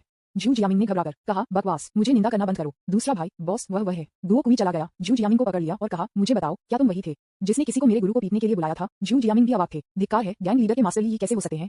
क्या बकवास है? वांग शुआई चुपके से पसीने में टूट गया। यह वह था जिसने गुओ कुई और अन्य लोगों को पहली बार ली यी को हराने के लिए कहा था, लेकिन इस बार यह झू जियामिंग था जिसने ये किया था। वह वास्तव में मौत की कमाई कर रहा था। झो लुओक्सी भी बहुत था गुस्सा। ये पता चला कि उनकी तरफ से किसी ने ली यी को हराने के लिए किसी को काम पर रखा था। झो लुओक्सी ने झू जियामिंग को देखा और पूछा, क्या आपने ऐसा किया? झू जियामिंग, लुओक्सी, यह मैं नहीं हूँ। ली यी ने गुओ कुई को देखा और कहा, ये पता लगाना मुश्किल नहीं है, आइए देखें कि वे कैसे जुड़े हैं। दूसरा बच्चा, बॉस, हमने सेल फोन के माध्यम से एक दूसरे से संपर्क किया। गुओ कुई, आपका सेल फोन नंबर क्या है? दूसरा बच्चा, फोन नंबर 138 तारांकन है। सभी ने मौके पर नंबर में प्रवेश किया और फिर लू यक्सुआन और कई अन्य लोगों ने एक ही समय में झू जियामिंग को देखा। विज्ञापन अध्याय 187 रिबाउंड घातक है। गुओ कुई ने भी सीधे फोन नंबर डायल किया। अगले पल जू जियामिंग का सिर फोन बजा। जू जियामिंग अचानक घबरा गया। गुओ कुई ने उसे कॉलर से पकड़ लिया और शातिर तरीके से कहा, तुमने हमारे लोगों को मेरे गुरु को हराने की हिम्मत कैसे की? मैं तुम्हें मौत के घाट उतार दूंगा। यह एक गलतफहमी है, एक गलतफहमी। जू जियामिंग समझाना चाहता था, लेकिन गुओ कुई ने जो कुछ भी कहा उसे सुनने के लिए परेशान नहीं किया और उसे चेहरे पर मुक्का मारा। टकराना। जू जियामिंग ने केवल अपने सिर को गूंज चक्कर आना और उसकी नाक में गंभीर दर्द महसूस किया। उसकी नाक का पुल टूट गया था और उसके कपड़े भिगोते हुए उसकी नाक से खून बह गया। रुक जाओ, मुझे मारना बंद करो। मैं गलत था, मैं गलत था। ली यी ने जू जियामिंग को देखा और सोचा कि उसे थोड़ा पीड़ित होना चाहिए।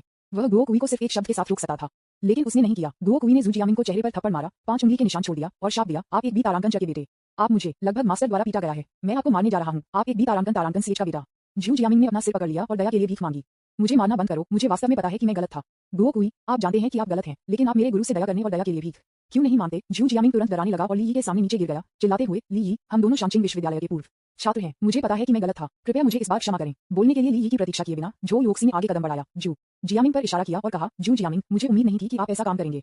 आप बहुत निराशाजनक हैं। चले जाओ, हम आपको अब और नहीं देखना चाहते हैं। देवी द्वारा नापसंद होना पिता जाने से ज्यादा दर्दनाक है। जू जियामिंग आंसू में था। उसका दिन पूरी तरह से बर्बाद हो गया था। मैं मूल रूप से देवी को खुश करना चाहता था, लेकिन अब मैं इस जीवन में उसके साथ कभी कोई संबंध नहीं रखूंगा और हम अब दोस्त नहीं हो सकते। जू जियामिंग खड़ा हो गया और छोड़ने वाला था, लेकिन ली यी नहीं चाहती थी कि वह इतनी आसानी से छोड़ दे। ली यी ने गुओ कुई पर झपट्टा मारा, जिन्होंने तब जू जियामिंग को छाती में लात मारी, जिससे वह जमीन पर दस्तक दे। छोड़ दो, क्या मेरे गुरु ने तुम्हें जाने दिया? घुटने टेक दो। गुओ कुई अपनी बाहों पर टैटू के साथ एक बड़ा और मजबूत व्यक्ति था, जिसने उसे देखने के लिए डरावना बना दिया। जू जियामिंग के पास आज्ञाकारी रूप से घुटने टेकना जारी रखने के अलावा कोई विकल्प नहीं था। जू जियामिंग ने ली यी को देखा और कहा, मैं फिर से ऐसा करने की हिम्मत नहीं करूंगा। ली यी, आपका नाम जू जियामिंग है, ठीक है? आपने मुझे हराने के लिए 1 दर्जन लोगों को बुलाया। अगर मैं लड़ने में काफी अच्छा नहीं था, तो मुझे शायद आज मौत के घाट उतार दिया गया होगा, है ना? जू जियामिंग ने तुरंत कहा, नहीं, बिल्कुल नहीं, मैंने उन्हें आपको मौत के घाट उतारने नहीं दिया, ये बस है। ली यी, बस क्या? दूसरे गैंगस्टर ने कहा, मास्टर, उसने हमें अपने हाथ और पैर तोड़ने के लिए कहा। ली यी ने कहा और कहा, ठीक है, आप काफी शक्तिशाली हैं। इसे वापस उछालें। विज्ञापन उछलकर वापस आना। सभी ने सोचा कि ली यी सिर्फ मजाक कर रहे थे, लेकिन गुओ कुई और लाओ ये ने सीधे लड़ना शुरू कर दिया। उन्होंने जू जियामिंग को बाहर खींच लिया और उसे लाठी से पीटा।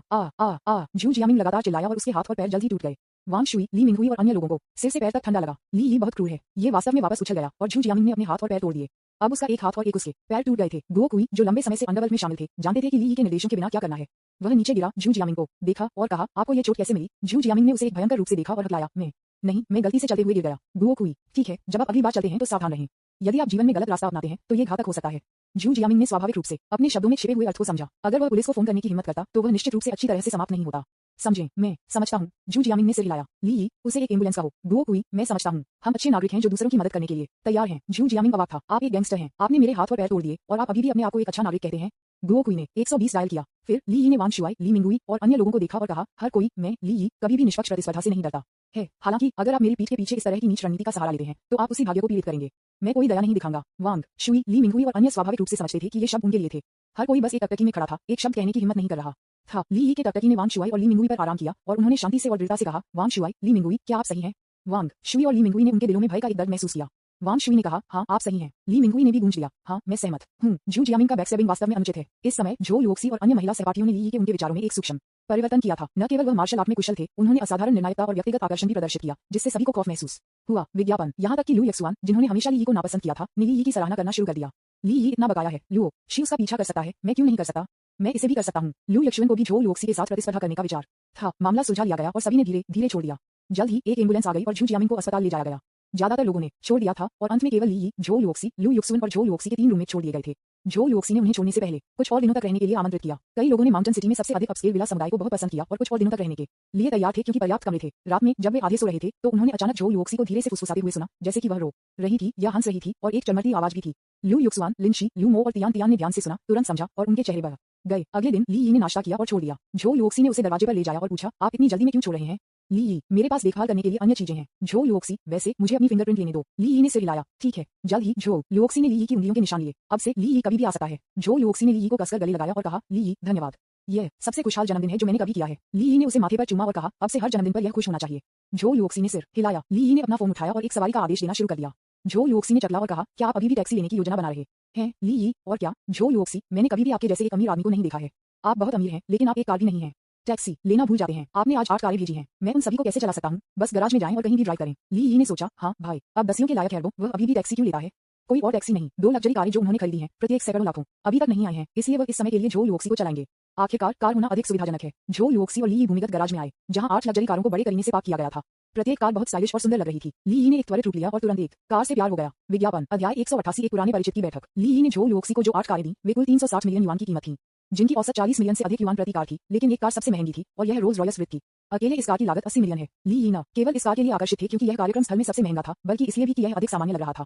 अन्य या तो सुपर कार थे जो केवल 2 लोगों को सीट कर सकते थे, या कन्वर्टेबल्स या ऑफ रोड वाहन जिनमें से कोई भी ली यी को ड्राइव करने के लिए बहुत उपयुक्त नहीं था।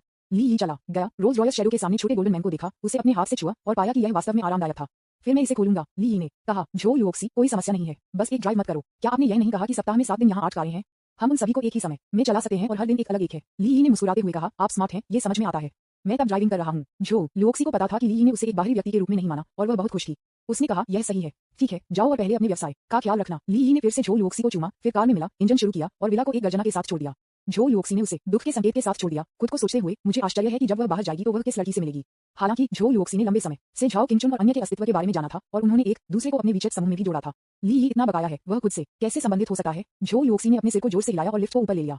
ली यी ने माउंटेन सिटी की सड़कों के माध्यम से एक रोल्स रॉयस छाया चलाई, जिससे राहगीरों का ध्यान आकर्षित किया गया। 10 मिनट बाद ली यी ने एक परिचित आकृति देखी। एक महान व्यक्ति के साथ एक सुंदर लड़की सड़क के किनारे पर चल रही थी, एक ट्रॉली केस को खींच रही थी। ली यी की 5 इंद्रियां अब बहुत अच्छी थीं और उन्होंने उसे तुरंत पहचान लिया। यह फ्लाइट अटेंडेंट लियू चुनेली थी, जिनसे वह विमान में मिले थे। लियू चुनेली पहले से ही ली यी की बाध्य वस्तु है और ली यी के प्रति उसकी अनुकूलता वर्तमान में 40 अंक है। ली यी ने उस पर एक पैसा नहीं बिताया है। ली यी ने पहले ही कई लड़कियों को जीत लिया है, लेकिन एक भी किरदार नहीं है। कार को धीमा करते ही ली यी का दिमाग दौड़ गया, खतरे की रोशनी को चालू कर दिया और समर्पित हो गया। जल्द ही ली यी ने सड़क के किनारे का समर्थन किया और लियू चुनेली को चिल्लाया, अरे सुंदर, कृपया कार में जाओ। जब लियू चुनेली ने ये सुना तो उसने बगल में नजर डाली और तुरंत चौंक गया। क्या यह एक रोल्स रॉयस है? वास्तव में लियू चुनेली ने ली यी का चेहरा स्पष्ट रूप से नहीं देखा और न ही उसने जानबूझकर अपने चेहरे को देखा, क्योंकि रोल्स रॉयस शैडो बहुत ठंडा था और उसकी प्रतिभा को अवरुद्ध कर दिया था। लड़कियों को लोगों के बजाय कारों को देखने के लिए उपयोग किया जाता है। विज्ञापन। हालांकि वह नहीं जानती थी कि रोल्स रॉयस का कौन सा मॉडल था, वह जानती थी कि बड़े रोल्स रॉयस को निकालने वाले लोग अमीर थे। ये कुछ अमीर दूसरी पीढ़ी होनी चाहिए जो लड़कियों को चुनना चाहते हैं, है ना? हालांकि मैं गरीब हूँ, मैं खुद को नहीं बेचूंगा। लियू चुनेली ने ली यी के चिल्लाने को नजरअंदाज कर दिया, चारों ओर घूम गया और सूटकेस के साथ आगे बढ़ना जारी रखा। ली यी अवाक था। क्या चल रहा था? कम से कम मैंने आपको विमान में मदद की। क्या आप मुझे एक अजनबी मानते हैं? ये कहा जाता है कि एक पी तारांगन को बाहर निकालना है निर्दयी। क्या यह इतना यथार्थवादी है? यह नहीं होना चाहिए। ली यी ने महसूस किया कि दूसरे पक्ष ने उसे पहचान नहीं लिया होगा। ली यी ने सिंह को सम्मानित किया और कहा, लियू चुनेली, तुम कहाँ जा रहे हो? जल्दी करो और कार में जाओ, मैं तुम्हें एक सवारी दूंगा। जब लियू चुनेली ने ये सुना तो वह आश्चर्यचकित थी कि दूसरी पार्टी वास्तव में उसे जानती थी। वह रुक गई और ली यी ने आधी खुली कार की खिड़की को लुढ़काया और कहा, क्या तुमने मुझे नहीं पहचाना? लियू चुनेली ने तब ध्यान से कार में लोगों को देखा। जब उसने ली यी के थोड़े से मुस्कुराते हुए चेहरे को देखा तो उसने आश्चर्य में अपना मुंह खोला और फिर एक उज्ज्वल मुस्कान उसके चेहरे पर खिल गई। यह आप है, वह सुंदर आदमी जिसने बहादुरी से विमान में दूसरों की मदद करने के लिए आगे बढ़ा। लियू चुनेली अचानक उज्ज्वल रूप से मुस्कुराया और ली यी की ओर चलकर कहा, मुझे क्षमा करें, आपने मुझे अभी फोन किया था और मैं कार की खिड़की में प्रतिबिंब के कारण आपको पहचान नहीं सका। ली यी मुस्कुराई और सिर हिलाया। सौभाग्य से उसने समय पर बात की, अन्यथा गलतफहमी बहुत बड़ी होती। कुछ भी नहीं। वैसे आप कहाँ जा रहे हैं? यह एक सूटकेस को खींचने के लिए काफी असुविधाजनक है ना? लियू चुनेली के चेहरे पर शर्मिंदगी का एक निशान चमक गया। उसने मूल रूप से सोचा था कि यह कुछ अमीर बच्चे के लिए लड़कियों को लेने के लिए सिर्फ एक तरीका था, लेकिन उसे उम्मीद नहीं थी कि यह वास्तव में बहादुर युवक था जो वह विमान में मिला था। मैं इसे शब्दों में रखना मुश्किल है। लियू चुनेली ने बोलने में संकोच किया। ली यी, चलो पहले कार में जाओ, मैं आपको जहाँ भी जाना चाहता हूँ मैं आपको ले जाऊंगा। हम बात कर सकते हैं जबकि हम बाद में कार में चल रहे हैं। लियू चुनेली ने जल्दी से अपने हाथों को लहराया और कहा, नहीं नहीं, मैं सिर्फ लाइट रेल स्टेशन पर चल सकता हूँ और लाइट रेल ले सकता हूँ। ली यी, अब हम दोस्त हैं, ठीक है? इसके बारे में शर्मिंदा होने की कोई बात नहीं है। चलो कार में जाओ। लियू चुनेली लियू चुनेली को पता था कि ली यी एक अच्छे इंसान थे, लेकिन वह अभी भी अपनी कार में इतनी प्रबलता से शर्मिंदा महसूस कर रही थी। ली यी, आप अभी भी वहाँ क्यों खड़े हैं? क्या आप डरते हैं कि मैं आपको खाऊंगा? लियू चुनेली ने चकला और कहा, मैं डरता नहीं हूँ, फिर मैं आऊंगा। विज्ञापन। लियू चुनेली कार की ओर चला गया। ली यी कार से बाहर निकले, उसने सूटकेस को ले जाने में मदद की और ट्रंक में डाल दिया। दोनों एक साथ कार में मिले और लियू चुनेली यात्री सीट पर बैठे। कार में आने के बाद ली यी ने पाया कि लियू चुनेली इत्र के कुछ अज्ञात ब्रांड का उपयोग कर रहे थे। यह एक हल्की खुशबू थी, लेकिन थोड़ी तीखी थी। ली यी को पता था कि यह शायद उपयोग किए गए इत्र की खराब गुणवत्ता के कारण था, जो पूरी तरह से प्राकृतिक नहीं था और इसमें रासायनिक एजेंट शामिल थे। ली यी ने अपना सिर घुमाया और देखा कि लियू चुनेली ने एक स्टूवर्ड्स वर्दी नहीं पहनी थी, लेकिन उसका फिगर बहुत पतला था, विशेष रूप से मांस के रंग के स्टॉकिंग्स और लिटिल ब्लैक स्कर्ट, जिसमें उसके पैर लंबे और सीधे दिखते थे, जैसे लंबे पैरों की। ली यी को पहले से ही पता था कि लड़की कितनी अच्छी थी और सोचती थी, पैरों की यह जोड़ी उसके लिए एक पूरे साल के साथ खेलने के लिए पर्याप्त है। ली यी ने लियू चुनेली को थोड़ा अप्राकृतिक देखा, इसलिए उन्होंने अपनी टकटकी वापस ले ली और कहा, मैंने आपको कुछ दिनों के लिए नहीं देखा है, आप और अधिक सुंदर हो गए हैं। लड़कियां सभी अच्छी बातें सुनना पसंद करती हैं। जब लियू चुनेली ने कहा कि ली यी ने अधिक सुंदर होने के लिए उसकी प्रशंसा की तो वह बहुत खुश थी और कहा, धन्यवाद, आप भी और अधिक सुंदर हो गए हैं। ली यी, वास्तव में मैं हमेशा सुंदर रहा हूँ। लियू चुनेली, ये सच है, आप वास्तव में काफी सुंदर हैं। यह वही है जो लियू चुनेली वास्तव में सोचता है। एक फ्लाइट अटेंडेंट के रूप में उसने हर दिन विमान में सभी प्रकार के सुंदर लोगों को देखा है, जिसमें मशहूर हस्तियों और इंटरनेट सेलिब्रिटीज शामिल हैं, लेकिन ली यी उसे एक बहुत ही वास्तविक और प्राकृतिक भावना देता है। ली यी की सुंदरता एक तरह की धूप और आत्मविश्वासपूर्ण सुंदरता है जिसे लोग इसे देखने के बाद कभी नहीं भूलेंगे। लियू चुनेली रोल्स रॉयस छाया में बैठे बाएं और दाएं उत्सुकता से देख रहे थे और पाया कि कार बहुत शानदार थी। क्या यह आपकी कार है? लियू चुनेली उत्सुकता से पूछा। ली यी, हाँ और नहीं। लियू चुनेली, इसे कैसे और नहीं कहा जा सकता है, यह एक लंबी कहानी है। ली यी ने कहा, वह यह नहीं कह सकता कि मैंने इसे एक लड़की के लिए खरीदा है और अब मैं इसे चला सकता हूँ जैसा कि मैं कृपया। सही। ली यी ने विषय को बदल दिया और पूछा, वैसे आप कहाँ जा रहे हैं? मैं आपको वहाँ ले जा सकता हूँ। ये देखते हुए कि ली यी ने विस्तृत नहीं किया, लियू चुनेली ने कोई और सवाल नहीं पूछा और कहा, मैं हवाई अड्डे पर जा रहा हूँ। ली यी, ओह, क्या हम फिर से उड़ान भर रहे हैं? लियू चुनेली ने अपना सिर हिलाया और कहा, नहीं। ली यी, तो तुम कहाँ रहते हो? लियू चुनेली, नहीं, मैं एक साक्षात्कार के लिए जा रहा हूँ। आज सुबह मेरे पास एक साक्षात्कार निर्धारित है। ली यी हैरान था, क्या वह फ्लाइट अटेंडेंट नहीं है? वह एक फ्लाइट अटेंडेंट है, तो वह एक साक्षात्कार के लिए क्यों जा रही है जब वह इतना अच्छा काम कर रही है? विज्ञापन। अध्याय 189, आपके लिए एक एयरलाइन खरीदना। ली यी भ्रम में डूब गए, फिर चिंता के साथ पूछा, क्या गलत है? क्या आप एयरलाइन पर दुखी हैं या आप एक बेहतर कंपनी की तलाश कर रहे हैं? लियू चुनेली ने धीरे से आंखें भरी, उसकी आंखों में बेबसी का एक संकेत। उसने कहा, ऐसा नहीं है कि मैं काम पर दुखी हूँ, लेकिन मैं बेरोजगार हो सकती हूँ। जैसा कि आप जानते हैं, हमारी एयरलाइन केवल 30 मार्गों के साथ डेक्सिया में एक छोटा सा है। इसके अलावा हाल के वर्षों में आर्थिक स्थिति खराब रही है और हमारी ब्लू स्काई एयरलाइंस पैसे खो रही है। मैंने हाल ही में सुना है कि कंपनी दिवालिया हो रही है और उसे नीलाम किया जाएगा। इसलिए मैं ये देखने के लिए पहले से अन्य एयरलाइनों में गया था कि क्या मैं इस नौकरी को जारी रख सकता हूं। उद्धरण चिन्ह ली को वास्तव में उम्मीद नहीं थी कि एक एयरलाइन दिवालिया हो सकती है। हालांकि अब वास्तव में कई एयरलाइंस हैं और प्रतियोगिता भयंकर है। हाई स्पीड रेल की लोकप्रियता के साथ युग्मित ये वास्तव में एयरलाइंस के लिए पहले की तरह पैसा बनाने के लिए उतना आसान नहीं है। ली को लियू चुनाली से एक महत्वपूर्ण समाचार भी मिला, अर्थात ब्लू स्काई एयरलाइंस को दिवालियापन के कारण नीलाम किया जा रहा है। ली के पास अभी भी अपने खाते में 500 ट्रिलियन देवी रणनीति फंड है। तार्किक रूप से जब तक लड़कियां दिखने में 80 अंकों से ऊपर हैं, ली उन पर इस पैसे को खर्च कर सकती हैं, भले ही वे उनके खाते से बंधे हों या नहीं। हालांकि जो लड़कियां समूह के लिए बाध्य नहीं होती हैं, जब वे पैसा खर्च करते हैं तो कैशबैक रिवार्ड प्राप्त नहीं करेंगे, इसलिए ली आमतौर पर बाध्य वस्तुओं पर पैसा खर्च करती हैं। एक बार जब वह उन्हें जीत लेता है और उनका प्रेमी बन जाता है तो वह 50% व्यक्तिगत धन इनाम प्राप्त कर सकता है। लियू चुनेली ली की बाध्य वस्तु है। अब तक उन्होंने लियू चुनेली पर एक पैसा नहीं बिताया है। अब अवसर आ गया है। लियू चुनेली एक फ्लाइट अटेंडेंट है। यदि हम ब्लू स्काई एयरलाइंस खरीदते हैं जो दिवालिया होने और इसे बंद करने के बारे में है और उसे दे देता है, तो हम न केवल उसकी अनुकूलता बढ़ा सकते हैं बल्कि बहुत पैसा भी खर्च कर सकते हैं। उत्तम विचार, ये सोचकर ली ने कहा, यह बहुत अच्छा है। लियू चुनेली ने अपने चेहरे के होंठों को थोड़ा खोला। उसने क्या कहा, वह अपनी नौकरी खोने वाला था और उसकी कंपनी नीलाम होने वाली थी, और ली ने वास्तव में कहा कि यह बहुत अच्छा था। किसी और की तरह किसी और के दुर्भाग्य पर कोई भी व्यक्ति कैसे हो सकता है, ये बहुत दिल तोड़ने वाला है। ली ने यह भी महसूस किया कि कुछ गलत था और जोड़ा गया, क्षमा करें, मैं यह नहीं कह रहा हूं कि यह बहुत अच्छा है कि आप अपनी नौकरी खो रहे हैं, लेकिन यह बहुत अच्छा है कि आपकी कंपनी दिवालिया हो रही है और नीलामी की जा रही है। लियू चुनेली और भी अधिक हैरान था। ये ठीक होगा यदि आपने समझाया नहीं, लेकिन एक बार जब आप समझाते हैं तो यह और भी अधिक दिल दहला देने वाला हो गया। कंपनी दिवालिया होने जा रही है और नीलामी की जा रही है और आप अभी भी सहमत हैं? क्यों? लियू चुनेली ने गुस्से से पूछा। वह ये देखना चाहती थी कि इस समृद्ध दूसरी पीढ़ी ने एक लग्जरी कार को क्या सोचा था। ली ने कुछ भी नहीं छिपाया और कहा, ईमानदार होने के लिए मैंने हमेशा व्यापारिक यात्राएं असुविधाजनक पाए हैं, इसलिए मैं अपनी खुद की एयरलाइन शुरू करना चाहता हूं। लेकिन लाइसेंस के लिए मुश्किल है। यदि एक एयरलाइन की नीलामी की जाती है तो मैं इसे सीधे खरीद सकता हूं और फिर मुझे चिंता करने की जरूरत नहीं होगी लाइसेंस नहीं मिलने के बारे में। उद्धरण चिन्ह, लियू चुनेली दम रह गए। आप एक एयरलाइन खरीदना चाहते हैं? ली ने सिर हिलाया। हाँ। विज्ञापन, लियू चुनेली वास्तव में डरा हुआ था। एक एयरलाइन, चाहे कितना भी छोटा क्यों न हो, खर्च करने वाली अरबों, क्या वे सिर्फ इसे खरीद सकते हैं? लियू चुनेली, ओह, तुम मजाक कर रहे हो। ली ने गंभीरता से कहा, क्या आप मजाक कर रहे हैं? मैं मजाक नहीं कर रहा हूं। इसलिए अगर मैं वास्तव में आपकी एयरलाइन खरीदता हूं तो आप मेरे राष्ट्रपति कैसे बन जाते हैं? लियू चुनेली, हास्यास्पद मत बनो। एक एयरलाइन खरीदना कोई आसान काम नहीं है। अकेले एक दिवालिया होने दें। क्या ये कोई नुकसान नहीं होगा? यदि यह कोई और होता तो वे निश्चित रूप से विचार करेंगे कि क्या यह नुकसान था या लाभ था, लेकिन ली अलग था।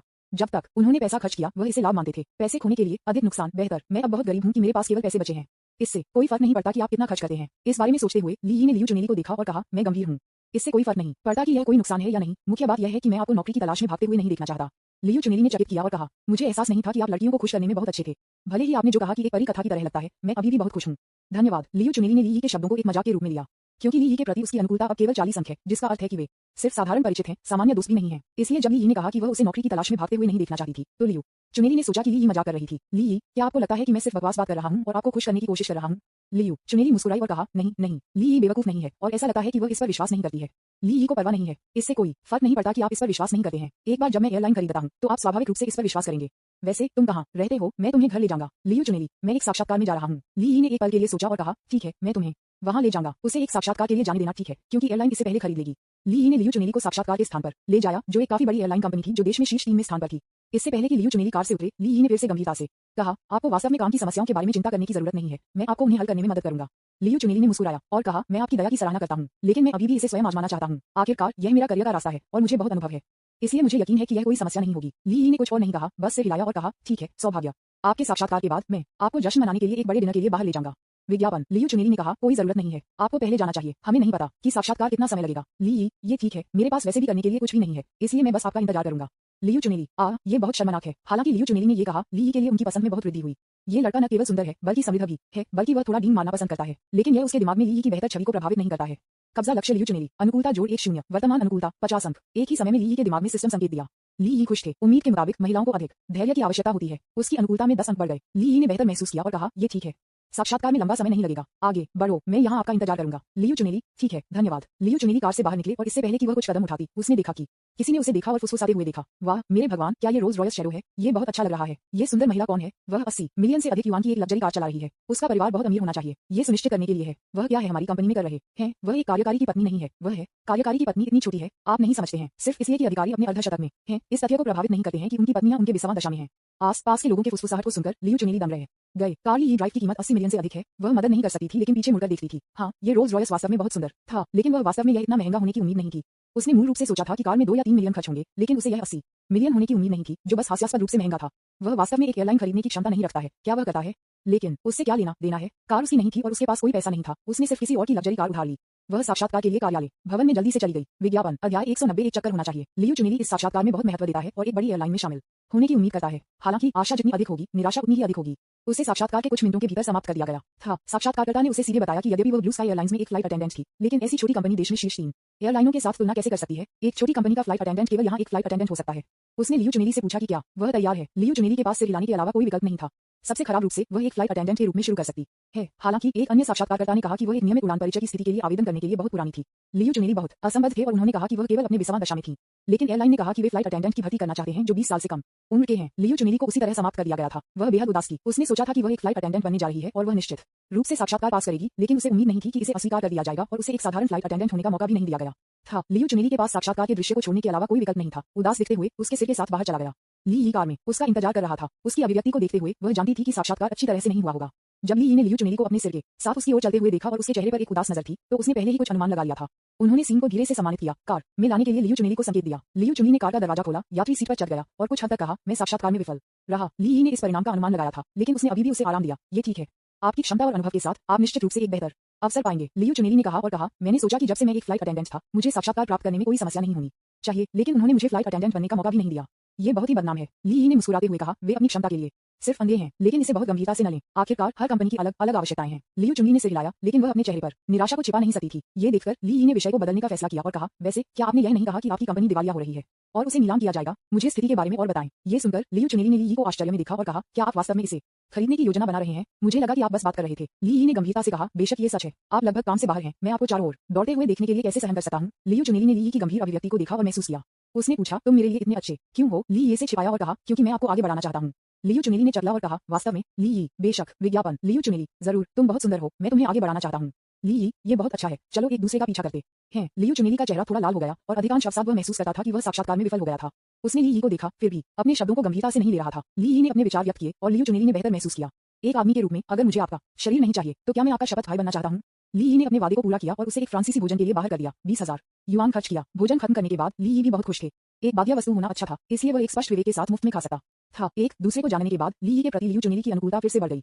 कब्जा लक्ष्य लियू चुनेली, अनुकूलता जोड़ 1 0, वर्तमान अनुकूलता 60 अंक। अनुकूलता के 60 बिंदुओं को सामान्य मित्र माना जाता है। रेस्तरां छोड़ने के बाद ली यी ने पूछा, क्या आप अभी भी हाल ही में उड़ रहे हैं? लियू चुनेली ने कहा, उड़ो। शनचेंग से सान्या के लिए आज दोपहर 1 और उड़ान है। यह शायद शाम होगी जब हम वहां पहुंचेंगे। ली यी, ओह ये बहुत अच्छा है, आपकी कंपनी अभी भी आसपास है, इसलिए बस वहां काम करते रहें।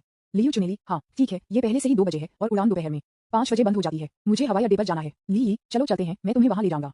लियू चुनेली, आप आज आधे दिन मेरे साथ रहे हैं, बहुत बहुत धन्यवाद। ली यी, पिछली बार जब हम एक विमान पर मिले थे तो यह एक मौका मुठभेड़ था, लेकिन आज हम सड़क पर एक दूसरे से टकरा गए।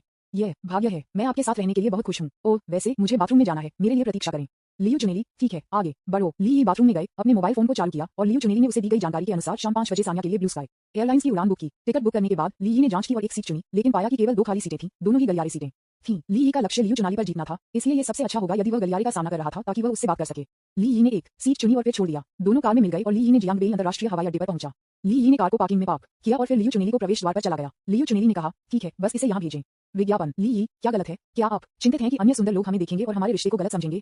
लियू चुनेली ने जल्दी से अपने हाथों को लहराया और कहा, नहीं नहीं, कोई भी मेरा पीछा नहीं कर रहा है। ली यी, क्या मैं नहीं गिनती? लियू चुनेली ने अपना मुंह ढक लिया और चकित करते हुए कहा, इसे भूल जाओ, तुम एक ही हो, फिर मुझे ऊपर ले जाओ। ली यी ने सिर हिलाया और उन दोनों ने एस्केलेटर को एक साथ लॉबी में ले लिया।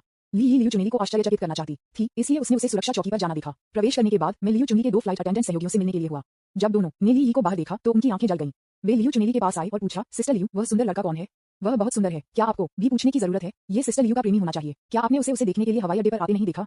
ये सुनकर लियू चुनेली ने थोड़ा शर्माया और कहा, आप सिर्फ गपशप कर रहे हैं, वह सिर्फ एक साधारण दोस्त था, बहुत ज्यादा मत सोचो। क्या एक साधारण दोस्त आपको देखने आ सकता है? आप अंदर आते देख आप छोड़ने के लिए अनिश्चुप लगते हैं। यह सही है, मैं पहली नजर से बता सकता हूँ कि आप दोनों का काफिया है। लियू चुनेली ने कहा, ओह, आप इस तरह से कैसे बात कर सकते हैं? किसके साथ एक संबंध है? हालांकि लियू चुनेली को उसके 2 सहयोगियों पर बिल्कुल भी गुस्सा नहीं था ऐसा कहा। इसके बजाय वह अपने दिल में थोड़ा खुश महसूस कर रही थी। सिस्टर लियू, हमारे शब्द कुंद हैं लेकिन सच हैं। मुझे बताओ, तुम 2 पहली बार कब मिले? लियू चुनेली, क्या आपने उसे पहचान नहीं लिया? वह सुंदर आदमी है जिसने कुछ दिनों पहले विमान में दूसरों की मदद करने के लिए बहादुरी से कदम रखा था। 2 फ्लाइट अटेंडेंट्स तुरंत समझ गए, यह वह है। मैं सोच रहा था कि वह क्यों परिचित लग रहा था। ये पता चलता है कि यह सुंदर आदमी है। सिस्टर लियू, आप वास्तव में सक्षम हैं। ये केवल कुछ दिन हो चुके हैं और आप पहले से ही उसे नीचे ले गए हैं। लियू चुनेली अवाक थे और कहा, ओह, यह वह नहीं है जो आप सोचते हैं। हम वास्तव में सिर्फ साधारण दोस्त हैं। वास्तव में अगर वह सिर्फ एक साधारण दोस्त है तो क्या आप उसे मुझसे मिलवा सकते हैं? और मैं भी इस सुंदर आदमी को जानना चाहता हूँ। 2 सहयोगियों को देखते हुए लियू चुनेली ने नाखुश कहा, ठीक है, परेशानी करना बंद करो और छोड़ दो। देखो, बहन लियू जाने के लिए अनिच्छुक है ना? तुम अगर सिस्टर लियू ने उसे मुझसे मिलवाया तो मैं उससे आज रात उससे पूछूंगा।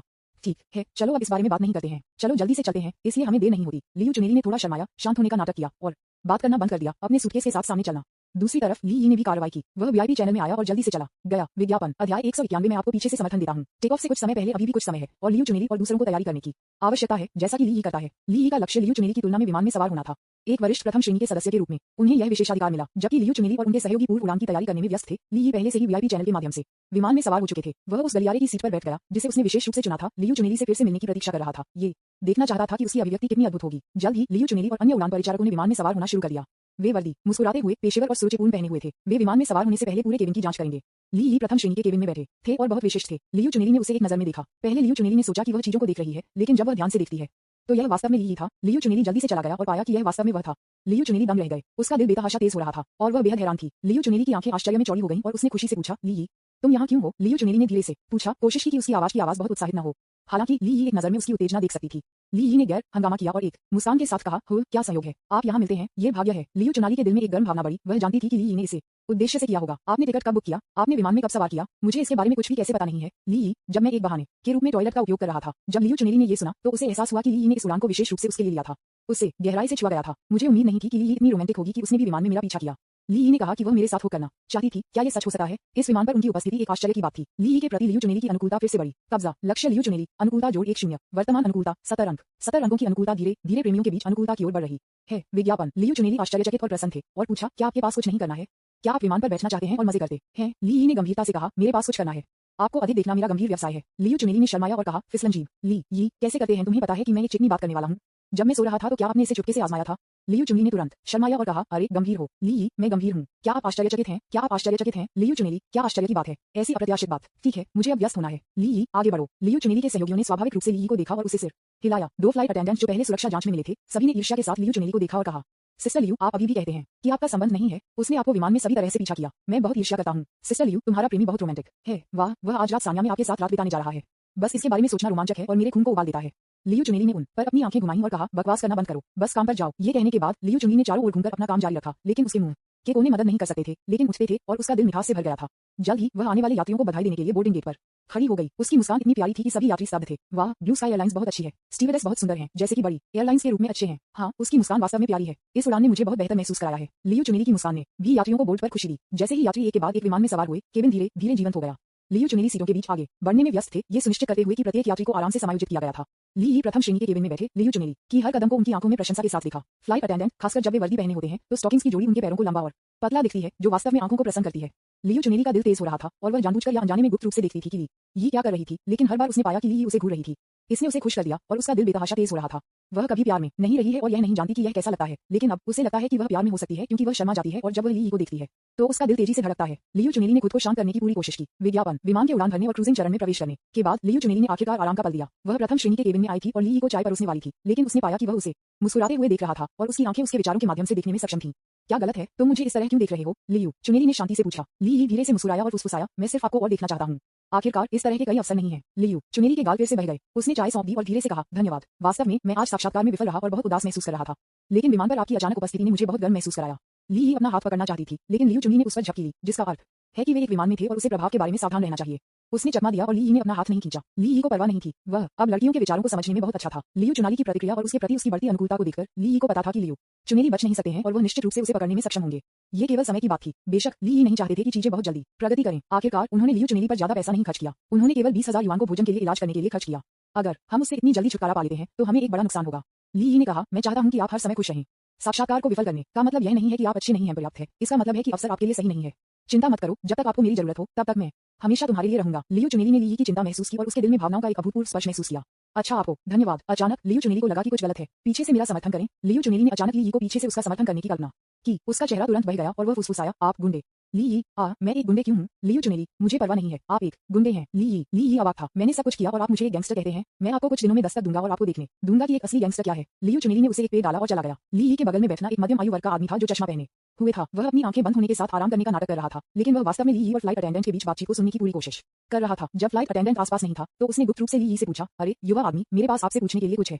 ली यी, क्या चल रहा है? चश्मे के साथ मध्यम आयु वर्ग के व्यक्ति ने पूछा। आपने अभी उस किरदारों के साथ बातचीत कैसे की? ली यी को अचानक महसूस हुआ कि वह उनसे सलाह मांगना चाहता था कि लड़कियों को कैसे उठाया जाए। विज्ञापन। अध्याय 192 उन्हें जाल में ले गया। ली यी ने थोड़ा मुस्कुराया और रहस्यमय तरीके से कहा, यह एक रहस्य है, लेकिन जब से आपने ईमानदारी से पूछा, मैं आपको थोड़ा प्रकट करूंगा। मध्यम आयु वर्ग के आदमी की आंखें जल गईं और वह आगे झुक गई। बहुत दिलचस्पी। ली यी ने धीरे से कहा, मुझे लगता है कि लड़कियों के चैट करने के कई स्तर हैं। मध्यम आयु वर्ग के व्यक्ति ने कहा, ओह कृपया मुझे और बताएं। ली, पहला स्तर सीधे फ्लर्ट करना है। यह एक लड़की के साथ फ्लर्ट करने का सबसे बुरा तरीका है। दूसरा स्तर पारस्परिक आकर्षण है। यह छेड़खानी का एक मध्यम स्तर है। तीसरे स्तर के लिए ये लड़की को आप में रुचि रखने के तरीके खोजने के बारे में है। लड़की के साथ छेड़खानी करने के बजाय आप लड़की को अपने साथ छेड़खानी करते हैं। ये छेड़खानी का उच्चतम स्तर है। उद्धरण चिन्ह। ली ने रंबल किया, लेकिन मध्यम आयु वर्ग के व्यक्ति को मंत्रमुग्ध कर दिया गया। उन्होंने बार बार सिर हिलाया और कहा, अपने शब्दों को सुनकर पढ़ने के 10 साल के लायक है। मुझे नहीं पता था कि लड़कियों को लेने के लिए बहुत सारी चालें हैं। मैं पहले बहुत कच्चा था। कोई आश्चर्य नहीं कि मैं अभी भी सिंगल हूँ। ली थोड़ा मुस्कुराया और जारी रखा, निश्चित रूप से तीसरे स्तर तक पहुंचना आसान नहीं है। इसके लिए मानव प्रकृति की गहरी समझ, महिलाओं के मनोविज्ञान की सटीक समझ और पर्याप्त ज्ञान की आवश्यकता है। मध्यम आयु वर्ग के व्यक्ति ने डूब गया, मानो ली के शब्दों को बचाने की कोशिश कर रहा हो। थोड़ी देर के बाद उन्होंने कहा, तो युवा आदमी, आपने उस सुंदर परिचारिका को इतनी दिलचस्पी बनाने का प्रबंधन कैसे किया? ली ने कहा और कहा, ईमानदारी से। मध्यम आयु वर्ग के व्यक्ति को अचानक एहसास हुआ और कहा, मैंने देखा कि आप पहले उसे घूर रहे थे। क्या ये ईमानदारी है? ली, हाँ, आप एक फ्लाइट अटेंडेंट को खोजने की कोशिश भी कर सकते हैं। मध्यम आयु वर्ग के चाचा ने कहा, फिर मैं उसके साथ भी कोशिश करूंगा। ली, आप इसे आजमा सकते हैं। ली ने सोचा, आप अभी भी मेरे साथ प्रतिस्पर्धा करना चाहते हैं, तो आप इसे आजमाएं। मध्यम आयु वर्ग के व्यक्ति ने सोचा कि उसने जीतने के लिए एक जादू हथियार प्राप्त किया है और ली की नकल की। लियू चुनेली को घूरते हुए, जो केबिन में व्यस्त था। हालांकि कुछ मिनटों के लिए देखने के बाद उसने देखना बंद कर दिया, क्योंकि उन्होंने पाया कि फ्लाइट अटेंडेंट हमेशा व्यस्त था और कभी भी उसकी तरफ नहीं देखा। यहाँ तक कि अगर वह एक और घंटे के लिए उसकी ओर देखा तो वह नोटिस नहीं करेगा। मध्यम आयु वर्ग के चाचा ने कहा, भाई, उसने मुझे भी नहीं देखा, मुझे क्या करना चाहिए? ली, शायद वह मेरी सुंदरता से जीत गई है। आप पीछे के केबिन में कोशिश क्यों नहीं करते? मध्यम आयु वर्ग के व्यक्ति ने कहा, ये समझ में आता है। पीठ में कई उड़ान परिचारक हैं, मैं ऊपर जाकर कोशिश करूंगा। ली के शब्दों को सुनने के बाद मध्यम आयु वर्ग के व्यक्ति को बहुत खुशी हुई। उन्होंने अपनी सुरक्षा बगसुआ को खोल दिया और अर्थव्यवस्था की कक्षा में भाग गया। पीछे हवाई जहाज का शौचालय केबिन की पूंछ पर है, इसलिए मध्यम आयु वर्ग का आदमी वहां गया। यह वह जगह भी है जहां फ्लाइट अटेंडेंट अपने भोजन और पेय को स्टोर करते हैं और जहां वे थोड़ी देर के लिए बैठकर आराम कर सकते हैं। वहां 5 स्टुवर्डेस थे। मध्यम आयु वर्ग के व्यक्ति के जाने के बाद उसने 5 स्टीवर्ड्स को देखा और बहुत उत्साहित था। उन्होंने सबसे सुंदर को चुना और 10 मीटर की दूरी से उसे घूर कर देखा। ट्रिक का उपयोग करने की उम्मीद है कि ली ने अपनी रुचि को जगाने के लिए कहा, विज्ञापन क्या अधिक है? कुछ मिनटों के लिए इसे घूरने के बाद मध्यम आयु वर्ग के व्यक्ति ने सफलतापूर्वक उड़ान परिचारकों का ध्यान आकर्षित किया। वे फुसफुसाए, वह बूढ़ा आदमी क्या कर रहा है? वह कई मिनटों से वहां खड़ा है। मैंने उसे लैन को घूरते हुए देखा। लान, क्या वह आपको पसंद करता है? लान नाम के फ्लाइट अटेंडेंट ने मध्यम आयु वर्ग के व्यक्ति को देखा, जो अचानक उत्साहित हो गया और सिर हिलाया और उसे देखकर मुस्कुराया। लैन को उसके शरीर पर गोज़बम्प्स मिले और फुसफुसाया, हे भगवान, वह मुझ पर मुस्कुराया। मैं फेंकना चाहता हूँ। वह एक विकृत बिगाड़ना चाहिए। अन्य उड़ान परिचारकों ने सहमति व्यक्त की। हाँ, वह निश्चित रूप से एक पुराना बिगाड़ने वाला है। उसने बहुत सारे लोगों के सामने लान को घूरने की हिम्मत की। ये बहुत ज्यादा है। क्या करें? मैं जाऊंगा और आपको अपनी सीट पर वापस बैठने के लिए कहूंगा ताकि दूसरों को घृणा न करे। एक फ्लाइट अटेंडेंट खड़ा हुआ, आगे बढ़ा और कहा, सर, कृपया लंबे समय तक गलियारे में न रहें। यह असुरक्षित है अगर विमान उड़ान के दौरान अशांति का सामना करता है। कृपया तुरंत अपनी सीट पर लौटें। मध्यम आयु वर्ग के व्यक्ति चिंतित हो गए जब उसने ये सुना और अब फ्लाइट अटेंडेंट को घूर नहीं सकता था। मुझे बाथरूम जाना है। यदि आपको बाथरूम का उपयोग करने की आवश्यकता है तो अभी जाएं। ये खाली है। आप यहाँ किस लिए खड़े हैं? मध्यम आयु वर्ग के व्यक्ति केवल एक स्पष्टीकरण के लिए मजबूर कर सकते थे। ओह, मुझे लगा कि शौचालय में कोई था। नहीं, जल्दी से बाथरूम में जाओ और फिर अपनी सीट पर लौट जाओ। मध्यम आयु वर्ग के व्यक्ति के पास शौचालय जाने के अलावा कोई विकल्प नहीं था। जब वह बीच पर चला गया तो वह लान को नमस्ते कहना चाहता था, लेकिन लान ने अपना सिर दूर कर दिया और उसे भी नहीं देखा। मध्यम आयु वर्ग के व्यक्ति के पास शौचालय जाने और आज्ञाकारी रूप से वापस बैठने के अलावा कोई विकल्प नहीं था। हालांकि वह अपने दिल में बहुत खुश था। भाई, मैंने सिर्फ उस विधि का उपयोग किया जो आपने मुझे सिखाया था और वास्तव में फ्लाइट अटेंडेंट की रुचि को जगाया था। ली ने उसे एक अंगूठा दिया और कहा, भाई, तुम वास्तव में अच्छे हो। तुमने इसे इतनी जल्दी सीखा। मध्यम आयु वर्ग का आदमी आत्मविश्वास से भरा था और कहा, मुझे लगता है कि मैं विमान से उतरने के बाद उसे वीचेट पर जोड़ सकता हूँ। शायद मैं उससे रात के खाने के लिए भी पूछ सकता हूँ। ली, भाई, आओ। मध्यम आयु वर्ग के व्यक्ति ने सिर हिलाया, जैसे कि उसे चिकन रक्त के साथ इंजेक्ट किया गया था और सभी तरह से बहुत उत्साहित था। अंत में विमान सफलतापूर्वक उतरा। ली विमान से उतरने की जल्दी में नहीं था। लियू चुनेली तब तक इंतजार करना चाहते थे जब तक कि सभी यात्री जाने से पहले छोड़ नहीं जाते। विज्ञापन। ली, भाई, मैं आपको एक आखिरी चाल सिखाऊंगा, चाहे आप इसे सीख सके या नहीं, यह आपकी अपनी समझ पर निर्भर करता है। मध्यम आयु वर्ग के आदमी, कौन सा कदम? ली, बेशक ये रिश्ते को और विकसित करने का एक तरीका है। बस देखें कि मैं फ्लाइट अटेंडेंट का हाथ कैसे पकड़ने जा रहा हूँ। मध्यम आयु वर्ग का आदमी स्तब्ध था। क्या मैं सिर्फ उनके हाथ पकड़ सकता हूँ? ली, बेशक। जब छेड़खानी करने की बात आती है तो एक बार जब हम उनकी रुचि को बढ़ा देते हैं तो हमें पहल करने की आवश्यकता होती है। इसे दो तरफा भीड़ कहा जाता है और इसमें हेरफेर करना आसान है। मध्यम आयु वर्ग के व्यक्ति ने ली को एक अंगूठा दिया और कहा, भाई, आप अद्भुत हैं। मैं निश्चित रूप से बाद में कड़ी मेहनत करूंगा। लगभग 1 और 10 मिनट के बाद केबिन में केवल कुछ यात्री बचे थे और उनमें से ज्यादातर विमान छोड़ने के लिए पहले से ही अधीर थे। मध्यम आयु वर्ग के व्यक्ति ने ली को घबराकर देखा, ये देखते हुए कि वह फ्लाइट अटेंडेंट का हाथ कैसे पकड़ता है। इस समय लियू चुनेली पीछे से आगे बढ़े। ली ने कुछ नहीं कहा, लेकिन बाहर पहुंचा और लियू चुनेली का हाथ पकड़ लिया। लियू चुनेली को चौंका दिया गया, रुक गया और पूछा, आप क्या कर रहे हैं? ली ने कहा, सौंदर्य, कृपया मुझे खींचो, मैं खड़ा नहीं हो सकता। ये सुनकर लियू चुनेली ने चिंता के साथ पूछा, हो क्या गलत है? ली, मेरे पैर इतने लंबे समय तक बैठने से सुनना है। लियू चुनेली ने खुद को अपना हाथ वापस लेने से रोक दिया और इसके बजाय ली के हाथ को कसकर खींच लिया, ये कहते हुए, फिर थोड़ी देर के लिए बैठो।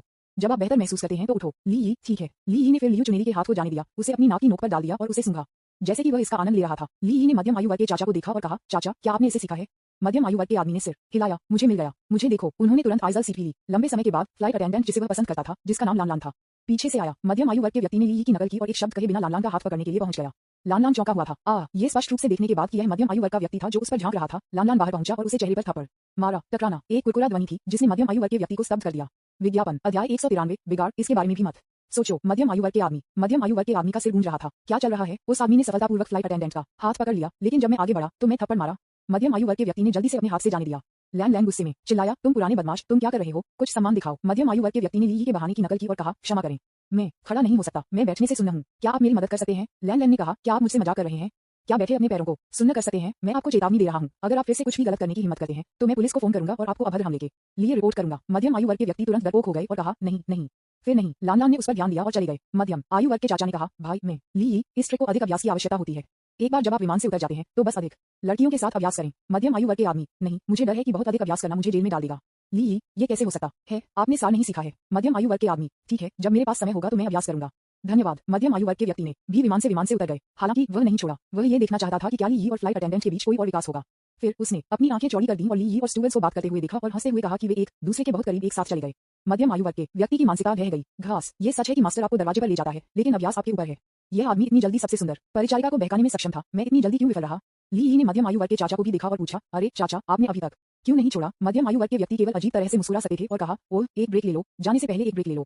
ली, ठीक है, तो हम पहले जाएंगे। ली ने उसे लहराया और चला गया। लियू चुनेली ने भी चाचा के पास लहराया और ली के साथ कंधे से दूर चला गया। मध्यम आयु वर्ग के आदमी मध्यम आयु वर्ग के व्यक्ति की मानसिकता फिर से रह गई। क्या नरक, मैं असफल रहा और आप दोनों अभी भी अपने प्यार को दिखाना चाहते हैं? ली और लियू चुनेली को चलते हुए वे वास्तव में हाथ पकड़ते थे। विज्ञापन। चाचा वास्तव में चिल्लाना चाहते थे, हे भगवान, आप बहुत अनुचित हैं। जब वे चल रहे थे, ली ने लियू चुनेली का हाथ रखा। लियू चुनेली बहुत उत्साहित थे और पूछा, आप क्या कर रहे हैं? बहुत सारे लोग देख रहे हैं। ली, बस देखो और उन्हें मुझे ईर्ष्या करने दो। लियू चुनेली ने मुक्त नहीं किया और ली को अपना हाथ पकड़कर आगे बढ़ने दिया।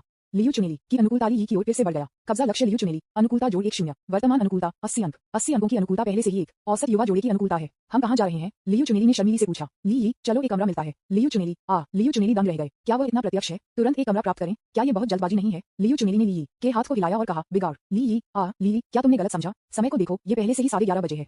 अगर हमें कोई कमरा नहीं मिलता है तो क्या हम सड़क पर सोने जा रहे हैं? लियू चुनेली, हम, मेरे पास सोने के लिए एक जगह है। ली, मेरे बारे में क्या? क्या आप मुझे सड़क पर सोते हुए देख सकते हैं? लियू चुनेली, तो मुझे परवाह नहीं है। ली, बेशक आपको करना है, मैं आपके लिए यहाँ हूँ, इसलिए आपको मेरे लिए जिम्मेदार होना होगा। लियू चुनेली, मैं आपके लिए कैसे जिम्मेदार हो सकता हूँ? ली, क्या आपके पास सोने के लिए कोई जगह नहीं है? मैं तुम्हारे साथ निचोड़ लूंगा। लियू चुनेली, ये काम नहीं करेगा, हमारे डॉर्मिटरी में केवल एकल बेड है, इसलिए सभी के लिए पर्याप्त जगह नहीं है। ली, ये ठीक है, हम एक दूसरे के ऊपर सो सकते हैं। आप नीचे सोते हैं और मैं शीर्ष पर सोता हूँ, या मैं नीचे सोता हूँ और आप शीर्ष पर सोते हैं। लियू चुनेली ने शर्माया और कहा, वाह, बिगाड़, इसे भूल जाओ। कब्जा लक्ष्य लियू चुनेली, अनुकूलता जोड़ 5, वर्तमान अनुकूलता 85 अंक। ली दंग रह गई। मैंने कहा कि इस तरह के उत्तेजक शब्द मेरे प्रति अनुकूलता को थोड़ा कम करने के लिए, लेकिन मुझे उम्मीद नहीं थी कि यह कमी के बजाय बढ़ेगा। विज्ञापन। अनुकूलता स्तर पहले से ही 85 अंक है। नहीं, मुझे गति को नियंत्रित करना होगा। कोई बात नहीं, मुझे तब तक इंतजार करना होगा जब तक मैं रणनीति पूरी करने से पहले एयरलाइन खरीदता हूँ। ली हाफ मजाक में कहा, अफसोस, मैंने खुद को इतनी अच्छी तरह से प्रदर्शन किया, लेकिन आपको पता चला। लियू चुनेली अवाक थे। आप इसे भेस कहते हैं, आप बस ड्रेसिंग कर रहे हैं, ठीक है? ली ने दिल से हंसते हुए कहा, ठीक है, चलो व्यापार में वापस आ जाओ। मैं सोने के लिए एक होटल खोजने जा रहा हूँ, मेरे साथ जुड़ना चाहते हैं? लियू चुनेली, नहीं, हमारी कंपनी में डॉर्मिटरी है। ली, मैं आपको राष्ट्रपति के स्वीट में इलाज करूंगा। लियू चुनेली, नहीं, मुझे डर है कि आप मेरे लिए कुछ बुरा कर सकते हैं। ली, ओह, ठीक है, आपने इसे समझ लिया। हाँ, लियू चुनेली को गुस्सा नहीं आया और कहा, ठीक है, आगे बढ़ो। ली, कल के लिए आपकी क्या योजनाएं हैं? लियू चुनेली, मेरे पास कल के लिए कोई योजना नहीं है, इसलिए मैं एक दिन की छुट्टी ले लूंगा। मैं कल के बाद एक दिन शनचेन के लिए वापस उड़ूंगा। ली, ठीक है, चलो कल समुद्र पर खेलते हैं। लियू चुनेली, ठीक है, चलो कल इसके बारे में बात करते हैं। एक होटल खोजें और आराम करें। आप आज थक गए हैं। ली, मैं थक नहीं गया हूँ, यहाँ आपके साथ मैं बिल्कुल भी थक नहीं गया हूँ। मुझे पता था कि आप सिर्फ एक चिकनी बात करने वाले थे। लियू चुनेली ने अपना हाथ लहराया और दूर हो गया। ली भी छोड़ दिया। लियू चुनेली एक अच्छे मूड में थे और डॉर्मिटरी के रास्ते में बहुत मीठा महसूस करते थे। मैं उस पर भी गुस्सा नहीं कर रहा हूँ, भले ही वह सुंदर और एक गैंगस्टर है, मैं भी बहुत खुश महसूस करता हूँ। क्या ये प्यार है? लियू चुनेली सभी तरह से खुश थे। जब लियू चुनेली डॉर्मिटरी में लौट आए तो अन्य 5 स्टूवर्डेस पहले ही घर जा चुके थे। उसके मुस्कुराते हुए चेहरे को देखकर वे सभी ने मजाक में कहा, अरे, क्या हमारे चुनरी को इतना खुश कर रहा है? क्या आप उस छोटे आदमी के साथ स्नेह कर रहे हैं? लियू चुनेली ने शर्मीली मुस्कुराई और कहा, पीएफएफटी, पीएफएफटी, पीएफएफटी, आप किस बारे में बात कर रहे हैं? कोई रास्ता नहीं, कोई स्नेह नहीं, हम इस पर विश्वास नहीं करते। मैंने देखा कि आप 2 विमान पर हाथ रखते हैं। हाँ, मैंने इसे भी देखा। वे विमान से उतरने के बाद हाथ पकड़ रहे थे। इतने सारे लोग हाथ पकड़ने के लिए उत्सुक हैं। क्या हमें बस एक ऐसी जगह नहीं ढूंढनी चाहिए जहाँ कोई भी आसपास नहीं है और कुछ काटने के लिए एक दूसरे को पकड़ता है? हाँ, सही सही। लियू चुनेली ने शर्माया और कहा, आप सभी कैसे कम हो गए हैं? आप बस यहाँ बकवास बात कर रहे हैं। अरे बहन लियू, शर्मीली मत बनो। मुझे बताओ, उस छोटे भाई की तरह क्या है? एक परिचारिका उसकी आंखों में एक गपशप चमक के साथ लियू चुनेली ने चंचलता से संपर्क किया। लियू चुनेली उनके सवालों से थोड़ा अभिभूत था और केवल ये बता सकता है कि मुझे चिढ़ाना बंद करो। उसके और मेरे बीच का संबंध वास्तव में उतना अतिरंजित नहीं है जितना आप सोचते हैं। वाह, यह एक अतिशयोक्ति नहीं है। जब आप उसके बारे में बात करते हैं तो आप देखिए, आपकी आंखें हल्की हो जाती हैं। एक और फ्लाइट अटेंडेंट ने मजाक किया। ठीक है, बात करना बंद करो, हम सभी थक गए हैं और जल्दी आराम करना चाहते हैं। लियू चुनेली ने कहा और अपने बिस्तर पर चला गया, लेटने के लिए तैयार। ठीक है, तो आपको जल्दी बिस्तर पर जाना चाहिए। वैसे आप कल क्या करने की योजना बना रहे हैं? एक फ्लाइट अटेंडेंट से पूछा। विज्ञापन। अध्याय 194, अंडर वाटर डिस्ट्रेस। लियू चुनेली ने एक पल के लिए सोचा और कहा, मैं हमेशा डाइविंग जाना चाहता था, लेकिन मैंने पहले कभी जाने की हिम्मत नहीं की। मैं देखूंगा कि क्या मैं कल कोशिश कर सकता हूँ। उन्होंने थोड़ी देर के लिए बातचीत की और डॉर्मिटरी धीरे धीरे शांत हो गई। हालांकि लियू चुनेली सो नहीं सकी, वह बस बिस्तर पर अपनी आंखें बंद करके लेट गई। वह एक विशेष आदमी है। लियू चुनेली ने अपने दिल में चुपचाप ली के बारे में सोचा। उसका दिल खुशी और मिठास से भर गया। दूसरी ओर ली ने फीनिक्स हवाई अड्डे के पास एक 5 सितारा होटल में जांच की है। कुछ लोग कहते हैं कि यदि आप किसी लड़की का आंकड़ा देखना चाहते हैं तो उसे बिना मेकअप के देखना सबसे अच्छा है। हम उसे बिना मेकअप के कैसे देख सकते हैं? तैराकी, गर्म वसंत स्नान, डाइविंग आदि सबसे अच्छे विकल्प हैं। ली भी लियू चुनेली के आंकड़े को देखने के लिए इंतजार नहीं कर सकते थे। उन्होंने लियू चुनेली को एक संदेश भेजा। ली, आप कल क्या करना चाहते हैं? लियू चुनेली ने रजाई में छिपा और जवाब दिया, मैंने अभी तक फैसला नहीं किया है। आप कैसे खेलना चाहते हैं? ली, इस जगह को डाइविंग स्वर्ग के रूप में जाना जाता है। इसके क्रिस्टल क्लियर वाटर्स आपको स्पष्ट रूप से सभी प्रकार के समुद्री जीवन और मूंगा वित्तियों के साथ साथ विभिन्न उष्णकटिबंधीय मछली और अन्य समुद्री जीवन को देखने की अनुमति देते हैं जो कोरल वित्तियों के साथ सह अस्तित्व है। यह एक वास्तविक इलाज है। क्या आप गोताखोरी करना चाहते हैं? लियू चुनेली ने देखा कि यह उसके विचार के साथ मेल खाता है और कहा, ठीक है, लेकिन मुझे नहीं पता कि अभी तक कैसे गोता लगाया जाए। ली, मैंने कुछ शोध किए और सान्या में कई डाइविंग स्पॉट पाए। उथले पानी से शुरुआती लोगों के लिए उपयुक्त, गहरे पानी के लिए अनुभवी गोताखोरों के लिए उपयुक्त। चाहे आप एक शुरुआती या एक अनुभवी गोताखोर हो, आप एक डाइविंग स्पॉट पा सकते हैं जो आपको सान्या में सूट करता है। इससे कोई फर्क नहीं पड़ता कि आप नहीं जानते कि कैसे गोता लगाया जाए, आप बस चलते हैं। लियू चुनेली, फिर आपको मुझे सिखाना होगा। ली, कोई बात नहीं, हमारे पास अभी भी कोच है, चिंता मत करो। लियू चुनेली ने एक शर्मीली अभिव्यक्ति भेजी और कहा, ठीक है, फिर हम कल गोताखोरी करेंगे। जल्दी बिस्तर पर जाएं और पर्याप्त आराम करें। ली, ठीक है, शुभ रात्रि। वे दोनों बिस्तर पर चले गए। अगले दिन दोनों ने अलग अलग नाश्ता किया और हवाई अड्डे के पास मिले। लियू चुनेली ने आकस्मिक कपड़े पहने हुए थे, उसके लंबे बाल हवा में फड़फड़ा रहे थे। वह युवा जीवन शक्ति से भरा था और बहुत सुंदर था। दोनों ने डाइविंग डेस्टिनेशन वुजीजोंग द्वीप पर एक टैक्सी ली। रास्ते में कार की खिड़की के माध्यम से सूरज की रोशनी उन पर चमकती है, जिससे वे गर्म और आरामदायक महसूस करते हैं। वुजीजोंग द्वीप पर पहुंचने के बाद उन्हें एक डाइविंग प्रशिक्षक मिला। एक संक्षिप्त डाइविंग प्रशिक्षण के लिए प्रशिक्षक का पालन किया। हालांकि लियू चुनाली एक शुरुआत थी, लेकिन उसने ली के प्रोत्साहन और उसके कोच के मार्गदर्शन के साथ बुनियादी डाइविंग कौशल में जल्दी से महारत हासिल की।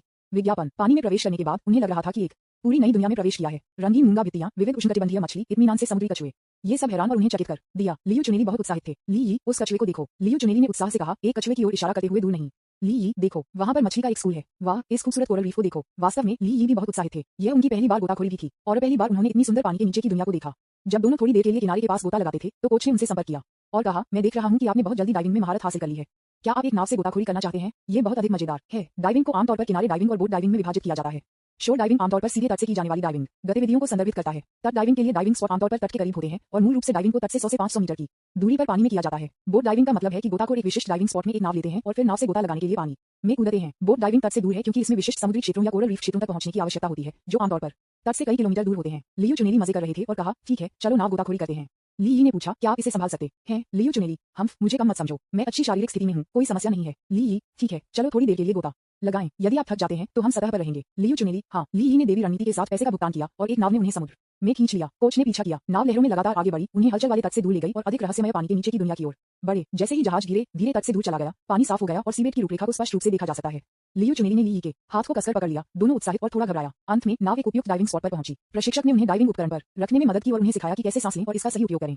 जिस तरह वे गोता लगाने के लिए कूदने वाले थे, प्रशिक्षक ने कहा, आप जो मुखौटे उपयोग कर रहे हैं वे औसत गुणवत्ता के हैं। मेरे पास यहाँ एक बेहतर मुखौटा है, क्या आप एक चाहते हैं? यह 1000 युआन प्रति एक है। विज्ञापन। ऐसा कहने के बाद कोच ने कुशलता से नाव से 2 बेहतर मुखौटे निकाले। लियू चुनेली ने सोचा कि वह तैर सकती है और पहले ही कई हजार युआन खर्च कर चुकी थी, इसलिए उसे बेहतर मास्क की जरूरत नहीं थी। कोच, आप वास्तव में इसके बारे में सोचना नहीं चाहते हैं? लियू चुनेली, कोई जरूरत नहीं। ली ने यह भी महसूस किया कि यह आवश्यक नहीं था। कोई फर्क नहीं पड़ता कि उनके द्वारा खरीदे गए मास्क की गुणवत्ता कितनी खराब थी, ये कुछ गोताखोरों के बाद ठीक होगा। कोच की अभिव्यक्ति बदल गई। ठीक है, तो आप लोग इसे आजमाएं। कोच के मार्गदर्शन में उन्होंने धीरे धीरे पानी में डुबकी लगाई। एक बार जब आप पानी में प्रवेश करते हैं तो ऐसा लगता है कि आपने एक रंगीन परी कथा दुनिया में प्रवेश किया है। रंगीन प्रवाल भित्तियां पानी के नीचे के बगीचों की तरह होती हैं और उष्णकटिबंधीय मछली तैरती हैं और उनके बीच हैप्पी एल्विस के समूह की तरह खेलते हैं। ली और लियू चुनेली दोनों बहुत खुश थे। वे अपने पसंदीदा स्थानों की ओर तैर गए और धीरे धीरे खुद को एक दूसरे से दूर कर लिया। जैसे ही वे इस खूबसूरत पानी के नीचे की दुनिया में डूबे हुए थे, डाइविंग इंस्ट्रक्टर अचानक लियू चुनेली के पास तैर गए और अपने ऑक्सीजन का मुखौटा उतार दिया, जिससे लियू चुनेली ने पानी के कई मुंह से चोक कर दिया। कोच ने एक नया मुखौटा निकाला और उसे ये पूछने के लिए इशारा किया कि क्या वह इसे खरीदना चाहती है। लियू चुनेली इतनी गुस्से में थी कि वह शाप देना चाहती थी। वह कोच पर घबरा गई और उसने अपना सिर हिलाया कि वह इसे नहीं खरीदेगी। हालांकि जैसे ही लियू चुनेली ने मुखौटा पर रखा, कोच ने फिर से अपना ऑक्सीजन मास्क खींच लिया। लियू चुनेली अपने कोच के रूप में मजबूत नहीं है। यदि कोच अपना मास्क उतारने पर जोर देता है तो वह समुद्र की सतह से 100 मीटर नीचे डूब सकती है। लियू चुनेली अब पूरी तरह से घबरा गया था और उसने जल्दी से समझौते में सिर हिलाया। ये स्पष्ट है कि यह कोच जानबूझकर आपको खरीदने या बेचने के लिए मजबूर कर रहा है। यदि आप नहीं खरीदते हैं तो आप यहाँ अपना जीवन खो देंगे। कुछ हजार डॉलर के लिए लोग वास्तव में अपने जीवन को जोखिम में डालते हैं।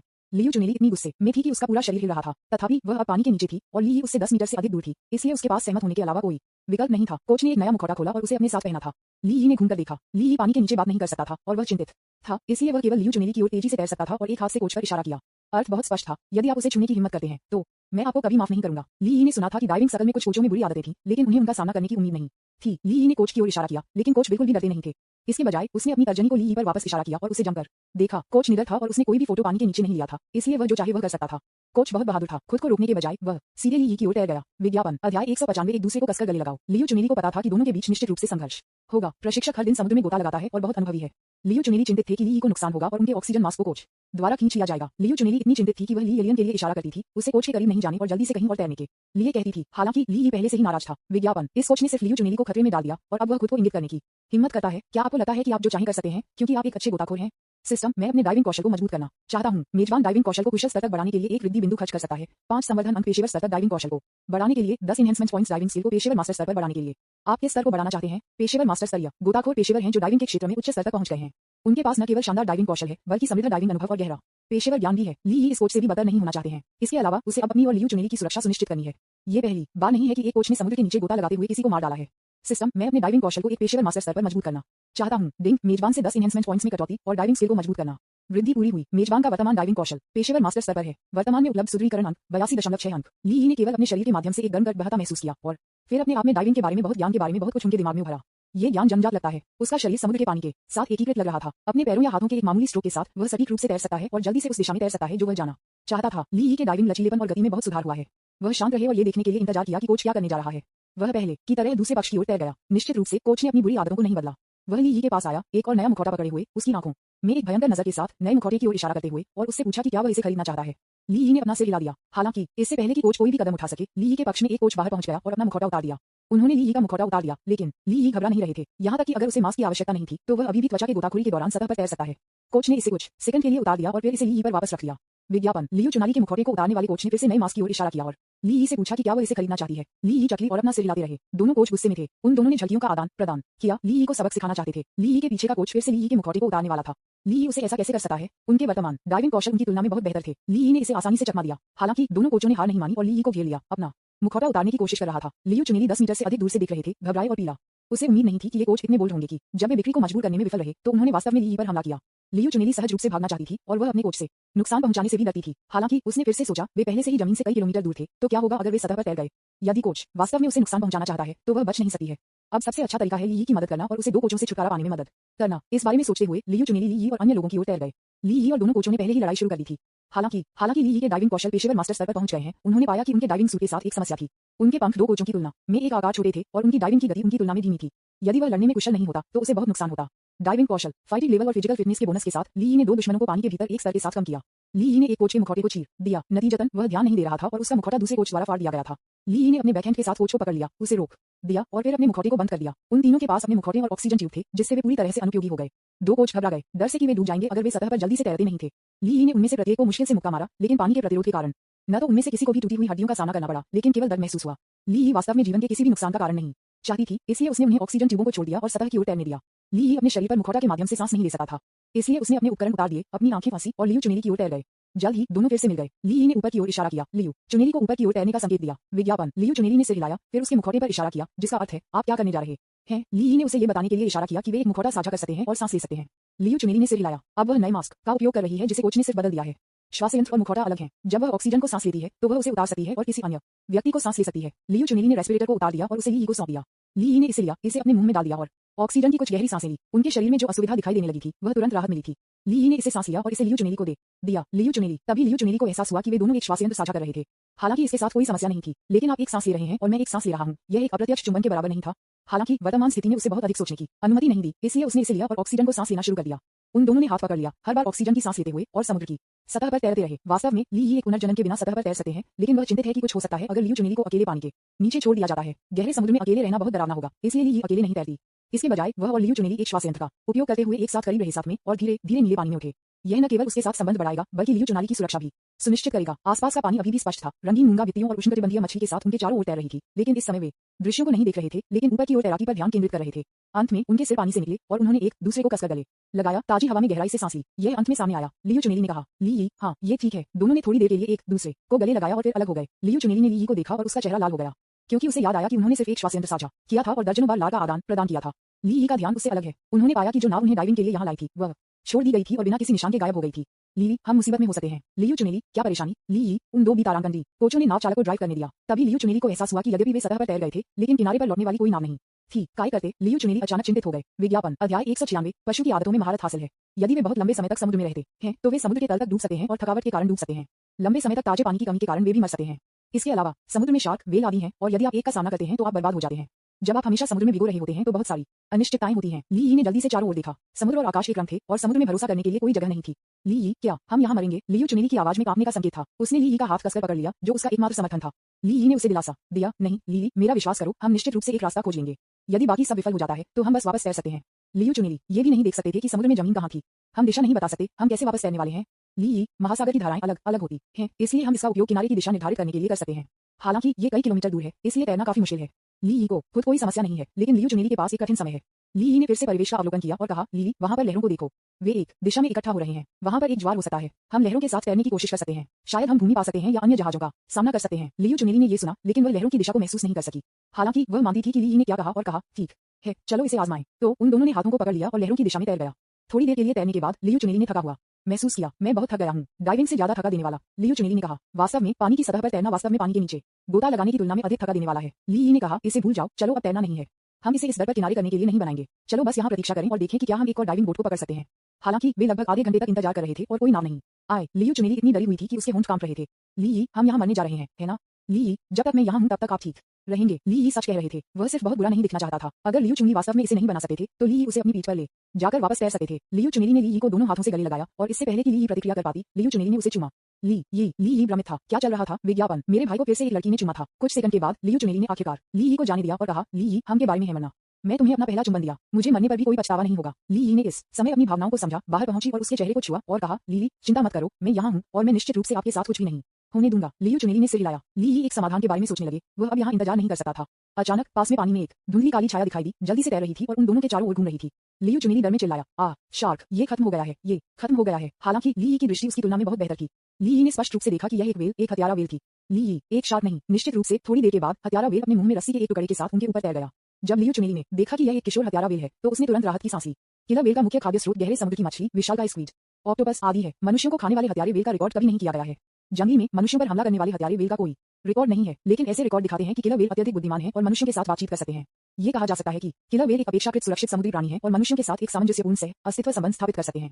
वे अभी भी एक भोजन पूर्ण और अगले होने के बीच अंतर कर सकते हैं। ली और लियू चुनेली ने सोचा कि हत्यारा वेल अपने मुंह में रस्सी के साथ बहुत प्यारा लग रहा था। ली रस्सी खींचने के लिए बाहर पहुंची, लेकिन हत्यारा वेल ने रस्सी को मुश्किल से थोड़ा सा छोड़ दिया और जाने से इनकार कर दिया। उसी समय ये फुसफुसाया और अपना सिर पीछे की ओर घुमाता रहा। लियू चुनेली अब इतना भयभीत नहीं था और कहा, यह हत्यारा वेल बहुत प्यारा है। उन्होंने किलर वेल के मुंह में फिर से रस्सी खींचने की कोशिश की, लेकिन हत्यारे वेल ने अभी भी जाने से इनकार कर दिया। उसको क्या हुआ है? लियू चुनेली ने हैरान करने से पूछा। ली को लगा कि कुछ गलत है, लेकिन वह जानवरों की आदतों को नहीं समझता था और यह नहीं जानता था कि हत्यारे वेल का क्या मतलब है। ली ने रिपोर्ट देखी है कि कुछ लोग हत्यारे वेल के साथ एक सरल तरीके से संवाद कर सकते हैं। वह भी इसे आजमाना चाहता था। सफल होने पर क्या वह किनारे पर लौटने के लिए हत्यारे वेल का उपयोग कर सकता है? ये सोचकर ली ने तुरंत अपने दिमाग में पूछा, सिस्टम, क्या मैं पशु आदत कौशल को मजबूत कर सकता हूँ? हाँ, मेजबान जानवरों की आदतों को कुशल स्तर तक बढ़ाने के लिए एक वृद्धि बिंदु खर्च कर सकता है, जिससे उन्हें विभिन्न जानवरों के बुनियादी व्यवहारों और भावनाओं को समझने और पहचानने में सक्षम बनाया जा सकता है। वे जानवरों की आदतों को पेशेवर स्तर तक बढ़ाने के लिए 5 एनहेंसमेंट पॉइंट्स खर्च कर सकते हैं, जिससे वे पशु व्यवहार के पीछे के इरादों और प्रेरणाओं की गहराई से व्याख्या कर सकते हैं और यहाँ तक कि कुछ अत्यधिक बुद्धिमान जानवरों के साथ संवाद भी कर सकते हैं। वे पशु आदतों के कौशल को मास्टर स्तर तक बढ़ाने के लिए 10 एनहेंसमेंट पॉइंट्स खर्च कर सकते हैं, जिससे उन्हें विभिन्न प्रकार के बुद्धिमान जानवरों के साथ संवाद करने और उनकी गहरी भावनाओं और जरूरतों को समझने में सक्षम बनाया जा सकता है।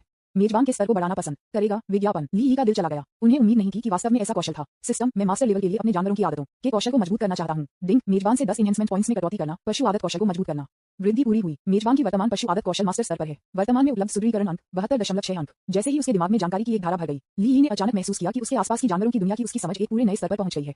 वह हत्यारे वेल के विचारों को सुनने में सक्षम लग रहा था और इसके हर कदम के पीछे के अर्थ को समझता था।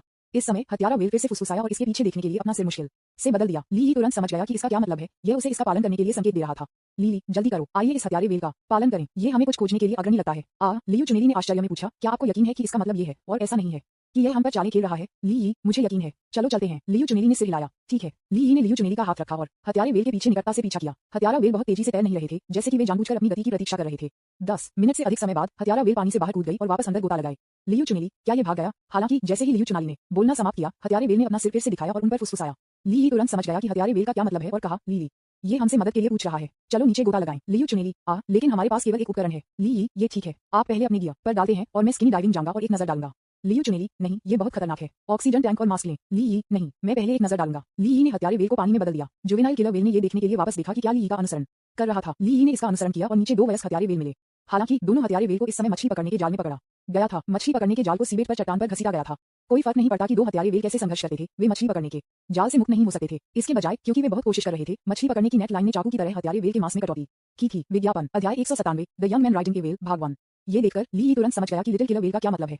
क्या युवा हत्यारा वेल मदद मांग रही थी? ली को उसके दिल में एक गर्म भावना महसूस हुई। ये छोटा हत्यारा वेल वास्तव में चतुर था। ली पहले सामने आया और लियू चुनेली से कहा, ये छोटा हत्यारा वेल हमसे मदद के लिए कह रही है। इसके माता पिता मछली पकड़ने के जाल में उलझे हुए हैं।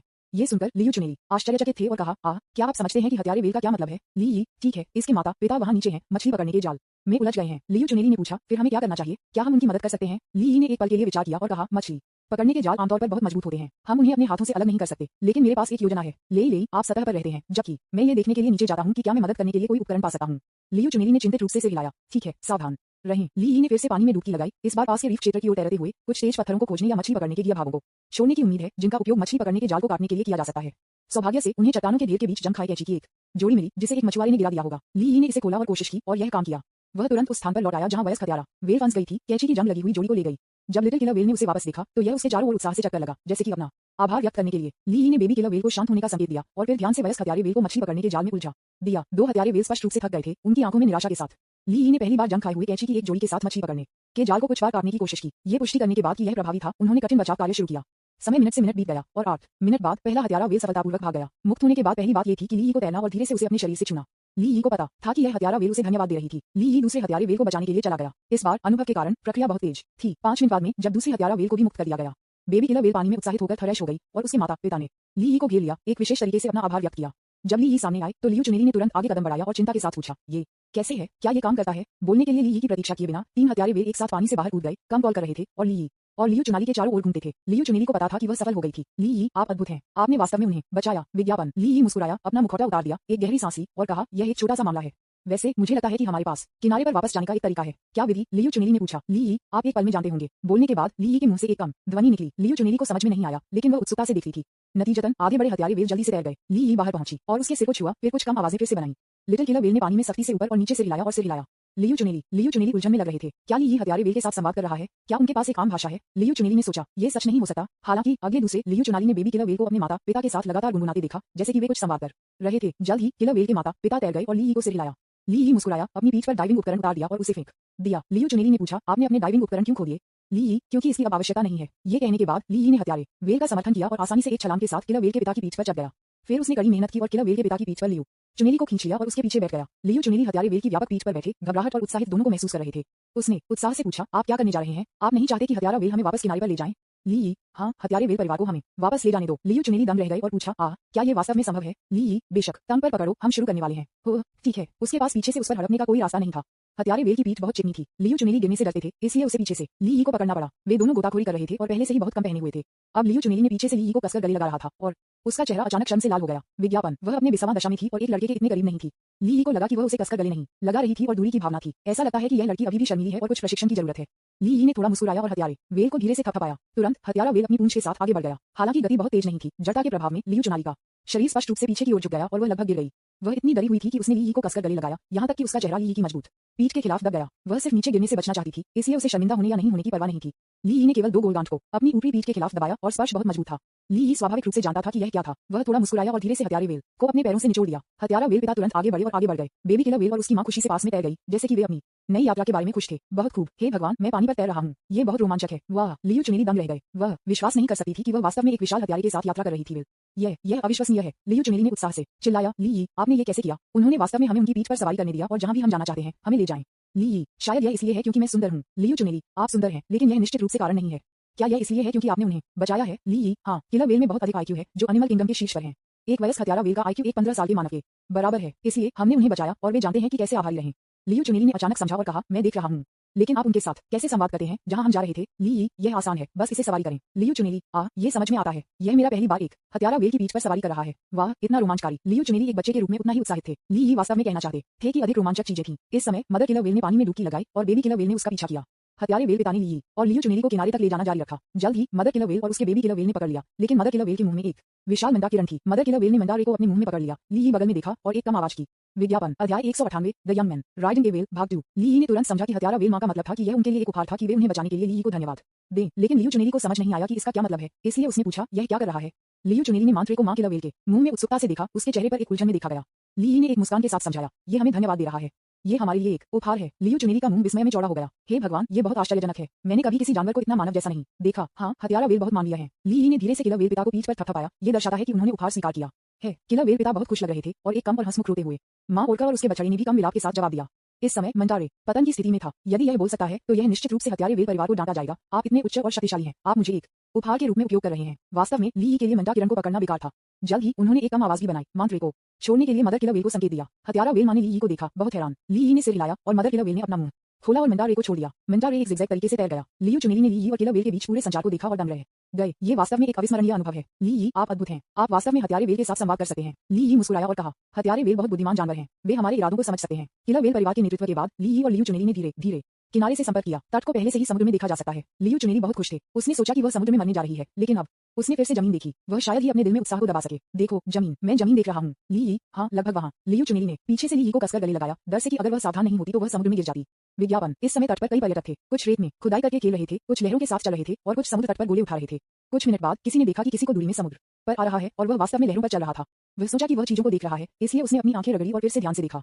धिक्कार है, ये वास्तव में पानी से आ रहा था। देखो, समुद्र में कोई है जो तैर सकता है, वास्तव में लहरों पर चल रहा है। क्या पानी पर तैरना, लहरों पर सवारी करना, ये कैसे संभव है? यह सही है, बकवास मत करो। अपने आप को देखो, ये वास्तव में लहरों पर आ रहा है। ये देखते हुए कि सभी ने उस पर विश्वास नहीं किया, आदमी ने दूरी में समुद्र में अपनी उंगली उठाई। आसपास के पर्यटक उस दिशा में देखते थे जिसे आदमी ने इशारा किया था।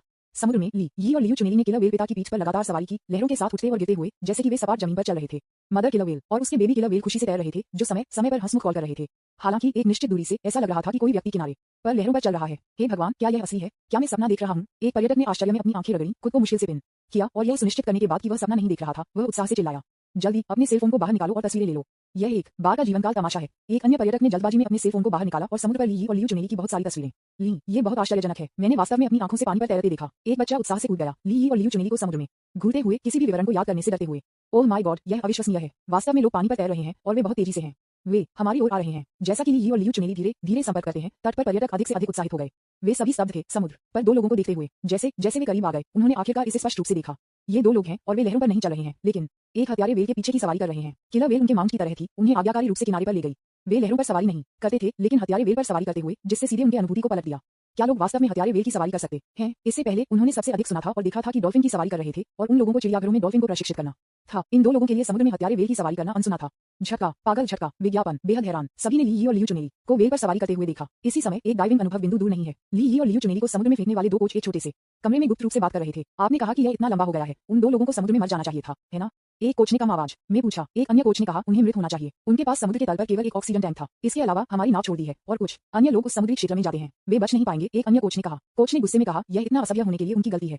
वे एक नया मुखौटा खरीदने के लिए $1000 खर्च कर सकते थे और इसके साथ किया जा सकता था, लेकिन उन्होंने अपने जीवन को जोखिम में डालने पर जोर दिया। क्या होगा अगर किसी को पता चलता है? अगर हम उन्हें नहीं ढूंढ सकते हैं तो हम बाद में वापस जाएंगे। यदि हम उनके शरीर को ढूंढते हैं तो उन्हें सीमेंट ब्लॉकों के साथ बांधें और उन्हें गहरे समुद्र में खींचें। यहाँ तक कि अगर वे शार्क द्वारा नहीं खाए जाते हैं तो उन्हें अन्य समुद्री जीवन द्वारा खाया जाएगा या वे कभी भी तैरेंगे। चिंता न करें, यह सही है। जब आप ऐसा कहते हैं तो मुझे राहत मिलती है। दोनों कोच ली और लियू चुनेली के बारे में बात कर रहे थे। अचानक उन्होंने समुद्र तट के मार्ग से बहुत शोर और हलचल सुनी। बाहर क्या चल रहा है? इतना शोर क्यों है? मुझे नहीं पता। क्या कोई फिर से समुद्र में गिर सकता है? चलो बाहर जाते हैं और एक नजर डालते हैं। दो डाइविंग प्रशिक्षक छोटे कमरे से बाहर चले गए, समुद्र की ओर देखा और तब वे स्तब्ध थे। उन्होंने देखा कि दो लोग हत्यारे वेल की सवारी करते हैं। जब उन्होंने करीब से नजर डाली तो वे दोनों स्तब्ध थे। एफ तारांकन तारांकन के ये नहीं है दो लोग जो हम पहले पीछे छोड़ते हैं। कोचों में से एक ने अविश्वास में कहा कि उसकी आंखें खुली हुई हैं। अन्य कोच भी दंग रह गए। उन्होंने ध्यान से उनकी पहचान की और पुष्टि की, हाँ यह उन्हें है। वे अभी भी कैसे जीवित हो सकते हैं और हत्यारे वेल पर सवारी कर रहे हैं? दोनों कोचों ने एक दूसरे को देखा जैसे कि उन्होंने एक भूत देखा हो। हालांकि वे भ्रमित थे, वे अब अधिक डर गए थे। उन्हें डर था कि ली और लियू चुनेली आएंगे और उनके साथ स्कोर का निपटान करेंगे, डरेंगे कि वे अपनी कहानियां बताएंगे और डरेंगे कि उन्हें कानून द्वारा जवाबदेह ठहराया जाएगा। वे समझ नहीं पा रहे थे कि ये दो साधारण दिखने वाले लोग समुद्र में कैसे जीवित रह सकते हैं और ओशन स्ट्रीट सिंकर के रूप में जाने जाने वाले हत्यारे वेल द्वारा वापस लाया जा सकता है। यह अविश्वसनीय है। कोचों में से एक ने खुद को म्यूट कर दिया। नहीं, वे हमारे रास्ते में आ रहे हैं। हमें यहाँ से निकलने की जरूरत है। यदि वे हमें पहचानते हैं तो हम मुसीबत में पड़ जाएंगे। दोनों कोचों ने छोटे कमरे में वापस आ गए, अपने फोन उठाए और बाहर चले गए। विज्ञापन, अध्याय 199 से इनकार करना। इस समय कोई उनके पास डाइविंग के लिए साइन अप करने के लिए आया था। कोच, मैं डाइविंग प्रोग्राम के लिए साइन अप करना चाहता हूँ, क्या आप कम कीमत दे सकते हैं? आदमी ने कहा। दोनों कोचों के चेहरे काले हो गए। क्या आप जानबूझकर रास्ते को रोक रहे हैं? क्षमा करें, हम ड्यूटी से दूर हैं। ऐसा कहने के बाद वे भागते रहे। हालांकि आदमी ने उन्हें रोक दिया और कहा, काम से दूर? यह अभी तक काम करने का समय नहीं है, यह अभी तक है। मेरे लिए यहाँ आना आसान नहीं है, इसलिए आप मुझे क्यों नहीं सिखाते कि कैसे गोता लगाया जाए? चलो वास्तव में अगली बार काम बंद करने के बाद वापस आओ, ठीक है? दोनों कोच चिंतित महसूस कर रहे थे और बस जितनी जल्दी हो सके यहाँ छोड़ना चाहते थे। हालांकि उन दोनों को छोड़ने के लिए इतने उत्सुक थे कि उनके कार्यों ने दूसरों का ध्यान आकर्षित किया। आप दोनों के साथ क्या गलत है? आप अचानक क्यों छोड़ना चाहते हैं? दो कोचों के सहयोगियों से पूछा। नहीं, कुछ नहीं, हमारे पास कुछ करने के लिए कुछ जरूरी है। कोचों में से एक ने संकोच से कहा। जरूरी? क्या जरूरी है? क्या आपको हमारी मदद की जरूरत है? किसी ने मजाक में कहा। दोनों कोचों के चेहरे बदल गए और वे और भी घबरा गए। वे जानते थे कि अगर उनके रहस्य की खोज की गई तो परिणाम विनाशकारी होंगे। नहीं, बहुत बहुत धन्यवाद। उन दोनों ने जल्दबाजी की, हालांकि उन्हें अन्य सहयोगियों द्वारा रोका गया था। अरे अभी तक मत जाओ, देखो कोई समुद्र पर वेल की सवारी कर रहा है। यह सही है, यह एक अभूतपूर्व तमाशा है। यदि आप छोड़ दिया तो यह शर्म की बात होगी। आओ और देखो। दोनों कोचों ने अपने सहयोगियों को उनके दिलों में 1000 बार शाप दिया। कहना चाहते हैं, आप क्या देख रहे हैं? मैं अभी छोड़ना चाहता हूँ, ठीक है? हालांकि भले ही उन्होंने ऐसा कहा, उनके पास ली और अन्य लोगों को देखने के लिए सहयोग करने और मुड़ने के अलावा कोई विकल्प नहीं था। लेकिन मैंने पाया कि ली और अन्य पहले से ही तट पर पहुंच गए थे। आसपास के पर्यटक चारों ओर इकट्ठा हुए, उनकी ओर इशारा करते हुए और उनके बारे में बात करते हुए। देखो, वह है, हत्यारे वेल पर वापस आ रहा है। यह आश्चर्यजनक है। यह पहली बार है जब मैंने किसी को हत्यारा वेल की सवारी करते देखा है। क्या वे अपने पिछले जीवन में हत्यारे वेल से बदल गए थे? अन्यथा हत्यारे वेल उन्हें क्यों सुनेंगे? विज्ञापन, ली ने चारों ओर घूम लिया, लियू चुनेली को उठाया और दोनों डाइविंग किनारे पर कूद गए। फिर ली ने हत्यारे वेल पिता के शरीर को थपथपाया और एक कम वृद्धि की, जिससे उन्हें छोड़ने के लिए कहा गया। किलर वेल पिता, किलर वेल माँ और बेबी किलर वेल ने एक साथ कम आवाजें की, जो ली को अलविदा कह रही थी। फिर वे धीरे धीरे घूम गए, इनायत से अपने विशाल शरीर को बहा दिया, वापस नीले महासागर में गोता लगाया और धीरे धीरे सभी की दृष्टि से गायब हो गया। भीड़ से विस्मय आदिबोधक हुआ और हर कोई गहराई से हैरान था ये दृश्य। ओह माय गॉड, दोनों किलर व्हेल और उसने आवाजें बनाई। क्या वे एक ऐसी भाषा में संवाद कर रहे हैं जिसे केवल वे समझ सकते हैं? हे भगवान, अगर मैंने इसे अपनी आंखों से नहीं देखा होता तो मुझे कभी भी विश्वास नहीं होता कि कोई वास्तव में हत्यारे व्हेल के साथ संवाद कर सकता है। संवाद करने में सक्षम होना एक बात है, लेकिन कुंजी यह है कि हत्यारा व्हेल उसे सुनती है। ये बहुत बढ़िया है भाई। ली यी और लियू चुनेली भीड़ के टकटकी के नीचे से बाहर चले गए। उनके चेहरे विश्राम और खुशी से भरे हुए थे। यह अविश्वसनीय है ली यी, आपने वास्तव में ये किया था। लियू चुनेली ने ली यी को देखा, उसकी आंखें जिज्ञासा और प्रशंसा से भरी हुई थीं। अब भी समुद्र तट पर अपने पैरों के साथ उसे अभी भी यह विश्वास करना मुश्किल था कि उन्होंने वास्तव में कुछ किलोमीटर दूर किनारे पर हत्यारे व्हेल को वापस किनारे कर दिया था। ली यी ने थोड़ा मुस्कुराया और कहा, वास्तव में मैंने कुछ पशु भाषा सीखी है, इसलिए मैं उनके साथ एक साधारण तरीके से संवाद कर सकता हूँ। इसके अलावा जब से मैंने उन्हें बचाया, हत्यारा व्हेल मेरे बहुत करीब हैं। पुराने दोस्तों की तरह इस समय बहुत से लोग चारों ओर इकट्ठा हुए और ली यी और लियू चुनेली से विवरण के लिए पूछना चाहते थे।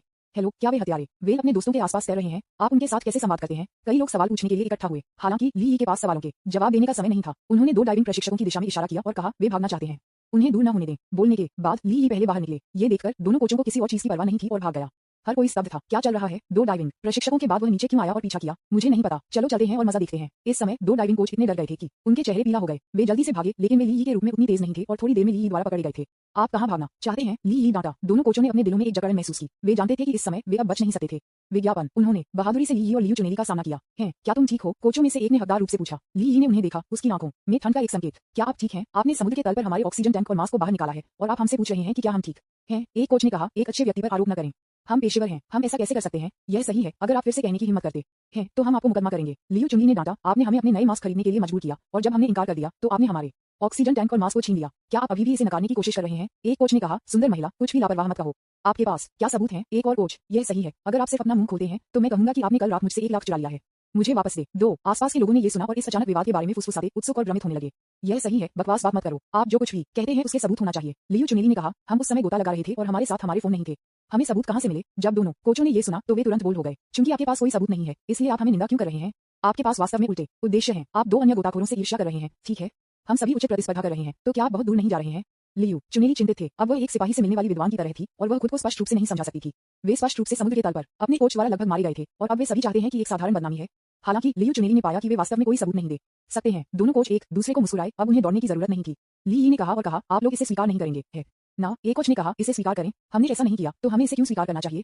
आप हमें निंदा करने की कोशिश कर रहे हैं। आपके पास पूर्ववर्ती उद्देश्य है। ली यी ने महसूस किया कि ये दोनों कोच अपराधियों को दोहराए गए थे और सबूत के बिना वास्तव में कुछ भी नहीं था जो वह उनके बारे में कर सकता था। हालांकि अगर हम उन्हें छोड़ देते हैं तो उन्हें फिर से ढूंढना मुश्किल होगा।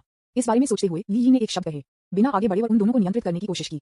दोनों कोचों ने प्रतिरोध देखा, लेकिन उन्होंने जल्द ही पाया कि उनका ली यी के लिए कोई मुकाबला नहीं था। ली यी ने उन्हें आसानी से वश में कर लिया, पीछे से अपने हाथों को नियंत्रित किया और फिर उन्हें समुद्र तट पर ले गए। विज्ञापन। अध्याय 200, दांत के लिए दांत। दोनों कोच जोर से चिल्लाए, हमें जाने दो, तुम क्या करने जा रहे हो? आप अवैध रूप से हमारी व्यक्तिगत स्वतंत्रता को प्रतिबंधित कर रहे हैं। आप कानून तोड़ रहे हैं। आप हमें जाने क्यों नहीं देते? ली यी, हाँ, अगर मैं रिहा हूँ तो मैं एक अच्छा नागरिक हूँ। मैं संभवतः कानून कैसे तोड़ सकता हूँ? तो आप क्या करने वाले हैं? ली यी उन पर ध्यान देने के लिए बहुत आलसी था और बस उन्हें समुद्र तट पर ले गया। ली यी ने समुद्र की ओर कुछ सुस्त दहाड़ दिए। थोड़ी देर के बाद हत्यारा व्हेल परिवार वापस तैर गया। हर कोई स्तब्ध था। हे भगवान, वह वास्तव में हत्यारे व्हेल को बुला सकता है। क्या तुमने इसे देखा? उसने एक ध्वनि और हत्यारा व्हेल जो जल्दी से वापस छोड़ दिया था। हाँ, यह अविश्वसनीय है। उसने ऐसा कैसे कर दिया? जैसे ही लोग उसके बारे में बात कर रहे थे, ली यी ने दोनों कोचों को समुद्र तट पर खींच लिया। फिर कोचों में से एक को कड़ी मेहनत से खींचा और कोच ने किलर व्हेल मां पर चढ़ा दिया। मां ओरका ने अपनी पूंछ घुमाई और कोच को अपनी पीठ पर डाल दिया। कोच को पता नहीं था कि क्या करना है। वह बस जल्दी नीचे उतरना चाहता था। तुम क्या चाहते हो? हमें नीचे रखो। हालांकि ली यी ने सिर्फ एक और हत्यारे व्हेल के पीछे एक और कोच को जोर से धक्का दिया। कुछ भी नहीं, देखो, वे सभी हत्यारे व्हेल की सवारी करना चाहते थे, लेकिन मैं सहमत नहीं था। मैंने आप दोनों के लिए अवसर बचाया। कुछ भी कहने के लिए इंतजार किए बिना ली यी भी आगे बढ़े और फिर हत्यारे व्हेल बंद हो गए। गहरे समुद्र की ओर तैरना। हालांकि दोनों लोग प्रशिक्षकों को गोता लगा रहे थे, लेकिन उन्होंने पहले कभी भी एक हत्यारे व्हेल की सवारी नहीं की थी और किलर व्हेल अब बहुत तेजी से आगे बढ़ रहे थे। वे चिंतित थे कि अगर वे समुद्र में गिर गए तो वे डूब जाएंगे। जल्द ही वे तट से कई किलोमीटर दूर थे। दो डाइविंग प्रशिक्षकों ने अपने डाइविंग टूल्स नहीं लाए और अब वे समुद्र में गिर गए। वे वास्तव में मर चुके हैं। वे दोनों बहुत घबराए हुए थे और किलर व्हेल की पीठ पर कुछ पकड़ना चाहते थे, लेकिन किलर व्हेल की पीठ नंगी थी और वे कुछ भी नहीं पकड़ सकते थे। कोच, क्या आप स्वीकार करते हैं कि आपने हमारे ऑक्सीजन टैंक और मास्क को बाहर निकाला है? नहीं, हमारे पास यह नहीं है। यदि आप अभी भी सोचते हैं कि कृपया हमें फोटो या वीडियो दिखाएं। दोनों कोच अभी भी क्विबलिंग कर रहे थे। ली यी, ठीक है, जब से आपने ऐसा कहा था तो आप मर सकते हैं। वैसे भी यहाँ कोई और नहीं है। मैं आपको मार सकता हूँ और किसी को भी पता नहीं होगा। आपकी हिम्मत कैसे हुई? विज्ञापन। ली यी ने दिल से हंसते हुए कहा, वास्तव में उनके पास क्या सबूत हैं? आप सभी बाहर निकलें। ली यी ने फिर से गुनगुनाया और तुरंत ओरका पिता और मां ने टंबल और कूदना शुरू कर दिया। दोनों कोचों ने अपनी पीठ और समुद्र में रोल किया। समुद्र के पानी ने उन्हें एक पल में निगल लिया, लेकिन वे बहुत घबराए नहीं थे क्योंकि वे प्रशिक्षकों को गोता लगा रहे थे और अच्छे तैराक थे। हालांकि किलर व्हेल पिता, मां और बेबी किलर व्हेल ने उन्हें घेर लिया और अपने शरीर के साथ समुद्र के पानी को हिलाया, जिससे बड़ी लहरें जल्दी से उनके शरीर के पास दिखाई देती हैं। दोनों कोच तुरंत पानी से घुट गए थे। हालांकि यह अंत नहीं था। ली यी उनके बारे में परवाह करने के लिए बहुत आलसी था और उन्हें पानी में चारों ओर टॉस करने दिया। जल्द ही दोनों कोच अब इसे सहन नहीं कर सकते थे। बचाओ बचाओ, एक कोच पानी में मदद के लिए चिल्लाया, लेकिन उसकी आवाज जल्दी से लहरों से डूब गई। ली यी हत्यारे व्हेल के पीछे सवार हुए और उन्हें ठंड से पानी में संघर्ष करते देखा। वह संत नहीं है। आप सभी मुझे मानना चाहते हैं, इसलिए मेरे साथ अब आपको मानने में कुछ भी गलत नहीं है। हम गलत थे, हम वास्तव में गलत थे। एक कोच ने रोने वाली आवाज में कहा। दूसरे कोच ने भी बार बार सिर हिलाया, अपनी गलतियों को स्वीकार करने की इच्छा व्यक्त करते हुए। हम स्वीकार करते हैं कि हमने क्या किया। कृपया हमें जाने दें, हमें यहाँ मत छोड़ो। ली यी, वास्तव में आप जानते हैं कि इसे छोड़ दिया जाना कितना बुरा लगता है। आप जैसे लोग एक उपद्रव हैं यदि हम आपको चारों ओर रखते हैं। यदि आप मर जाते हैं तो ये देश को कुछ भोजन बचाएगा नहीं। कृपया हमें एक मौका दें, हम गलत थे, हम जानते हैं कि हम गलत थे। ली यी, ठीक है, जब हम किनारे पर पहुंचते हैं तो मैं अपने फोन के साथ घटना को रिकॉर्ड करूंगा और आप लोग आपके अपराधों को स्वीकार कर सकते हैं। जीवित रहने के लिए दोनों ने तुरंत जवाब दिया, कोई समस्या नहीं, हमें समस्या को ईमानदारी से समझाना चाहिए। ली यी, ठीक है, आओ। ली यी ने हत्यारे वेल के साथ संवाद किया और हत्यारे वेल पिता और माँ ने प्रत्येक को अपनी पीठ पर ले गए। हालांकि जब दोनों कोच किनारे पर पहुंचे तो उन्होंने तुरंत अपना दिमाग बदल दिया। मदद करो, किसी के यहाँ मरने जा रहा है। उसने हमें कुछ ऐसा स्वीकार करने के लिए मजबूर किया जो हमने नहीं किया था। आप सभी को हमारे लिए खड़े होना होगा। अगर हम इसे स्वीकार नहीं करते हैं तो वह हत्यारे वेल को हमें समुद्र में फेंक देगा। दोनों कोचों ने दोष को घुमाया और इसे ली यी और दूसरों की गलती बना दिया। आसपास के लोग और 2 डाइविंग प्रशिक्षकों के सहयोगियों ने उनके लिए खड़े हो गए। आप इस तरह क्यों हैं? आप अपने औका प्रशिक्षण का लाभ उठाते हैं जो आप चाहते हैं, है ना? यह सही है, पुलिस को फोन करें। मुझे लगा कि वह प्रतिभाशाली है, लेकिन मुझे उम्मीद नहीं थी कि वह इस तरह के एक बदमाश होगा। ली यी ने ठंड से कहा, ठीक है, पुलिस को बुलाओ। विज्ञापन। इस समय लियू चुनेली ने पहले ही उस मोबाइल फोन को पुनः प्राप्त कर लिया था जो उन्होंने वहां संग्रहित किया था। ली यी ने कहा, ली, मुझे मेरा फोन दे दो। लियू चुनेली ने फोन को ली यी को सौंप दिया। ली यी ने इसे लेने के बाद उसने हत्यारे को फिर से दोनों को दूर ले जाने दिया। तुम क्या कर रहे हो? हमें जाने दो। हालांकि उन्होंने कुछ भी नहीं कहा, किसी भी उपयोग का था। इस बार ली यी ने एक बार फिर हत्यारे वेल को उन्हें उस बहुत कम आबादी वाले समुद्री क्षेत्र में ले जाने दिया। ली यी ने बस एक सीटी बजाई और तुरंत दोनों कोचों को फिर से समुद्र में फेंक दिया गया। इस बार ली यी उन्हें सबक सिखाने के लिए दृढ़ थे। हत्यारे वेल के बाद जानबूझकर उन्हें बाधित करने के बाद दोनों कोचों ने कुछ ही समय बाद पानी पर घुट गया। कई बार बाद दोनों डर गए। रुक जाओ, अब रुक जाओ, मैं इस बार सच बताने का वादा करता हूँ। ली यी, कोई जरूरत नहीं है। आप जैसे लोग जो आपके शब्द पर वापस जाते हैं उन्हें बस मरना चाहिए। ओल्ड किलर वेल ने उन्हें पिला दी। 10 मिनट से भी कम समय में दोनों ने कई बार पानी पर घुट गया था और समुद्र से पीने के पानी से भरे हुए थे। कृपया हत्यारे वेल को रोकें। मैं इसे स्वीकार करता हूँ, मैं सब कुछ स्वीकार करता हूँ। ली यी ने उसे नजरअंदाज कर दिया और कोच की हालत खराब हो गई। कुछ मिनटों के बाद दोनों कोचों के पेट को समुद्र के पानी से फूला हुआ था। उनके पास कोई ताकत नहीं बची थी और हड़पने के लिए कुछ भी नहीं था। दोनों कोच समुद्र के तल पर डूब गए। इस समय उन्हें ऐसा लगा जैसे उन्होंने अपनी दादी को देखा। उन्हें पता था कि वे मरने जा रहे हैं। क्या मैं मरने जा रहा हूँ? ओह, क्या पछतावा है। वह बस चाहता था कि मैं सच कहूँ और सजा बहुत गंभीर नहीं होगी, लेकिन अब मैं यहाँ मरने जा रहा हूँ। ये वास्तव में इसके लायक नहीं है। एक अन्य कोच के पास एक ही विचार था और बहुत अफसोस महसूस किया। उसने सच क्यों नहीं बताया? अगर एक और मौका दिया जाता है तो वह इसे फिर से करने की हिम्मत नहीं करेगा, फिर कभी नहीं। अब बदलने में बहुत देर हो चुकी है। वे दोनों पानी में डूब गए। ली यी वास्तव में उन्हें मारना नहीं चाहते थे। वह सिर्फ न्याय और सबूत चाहता था कि दोनों कोचों ने कुछ गलत किया था। ली यी ने सीटी बजाई और तुरंत हत्यारे वेल पिता और मां ने गोता लगा पानी के नीचे 2 कोच मिले और समुद्र की सतह पर तैरते प्रत्येक को एक ले जाता है। विज्ञापन।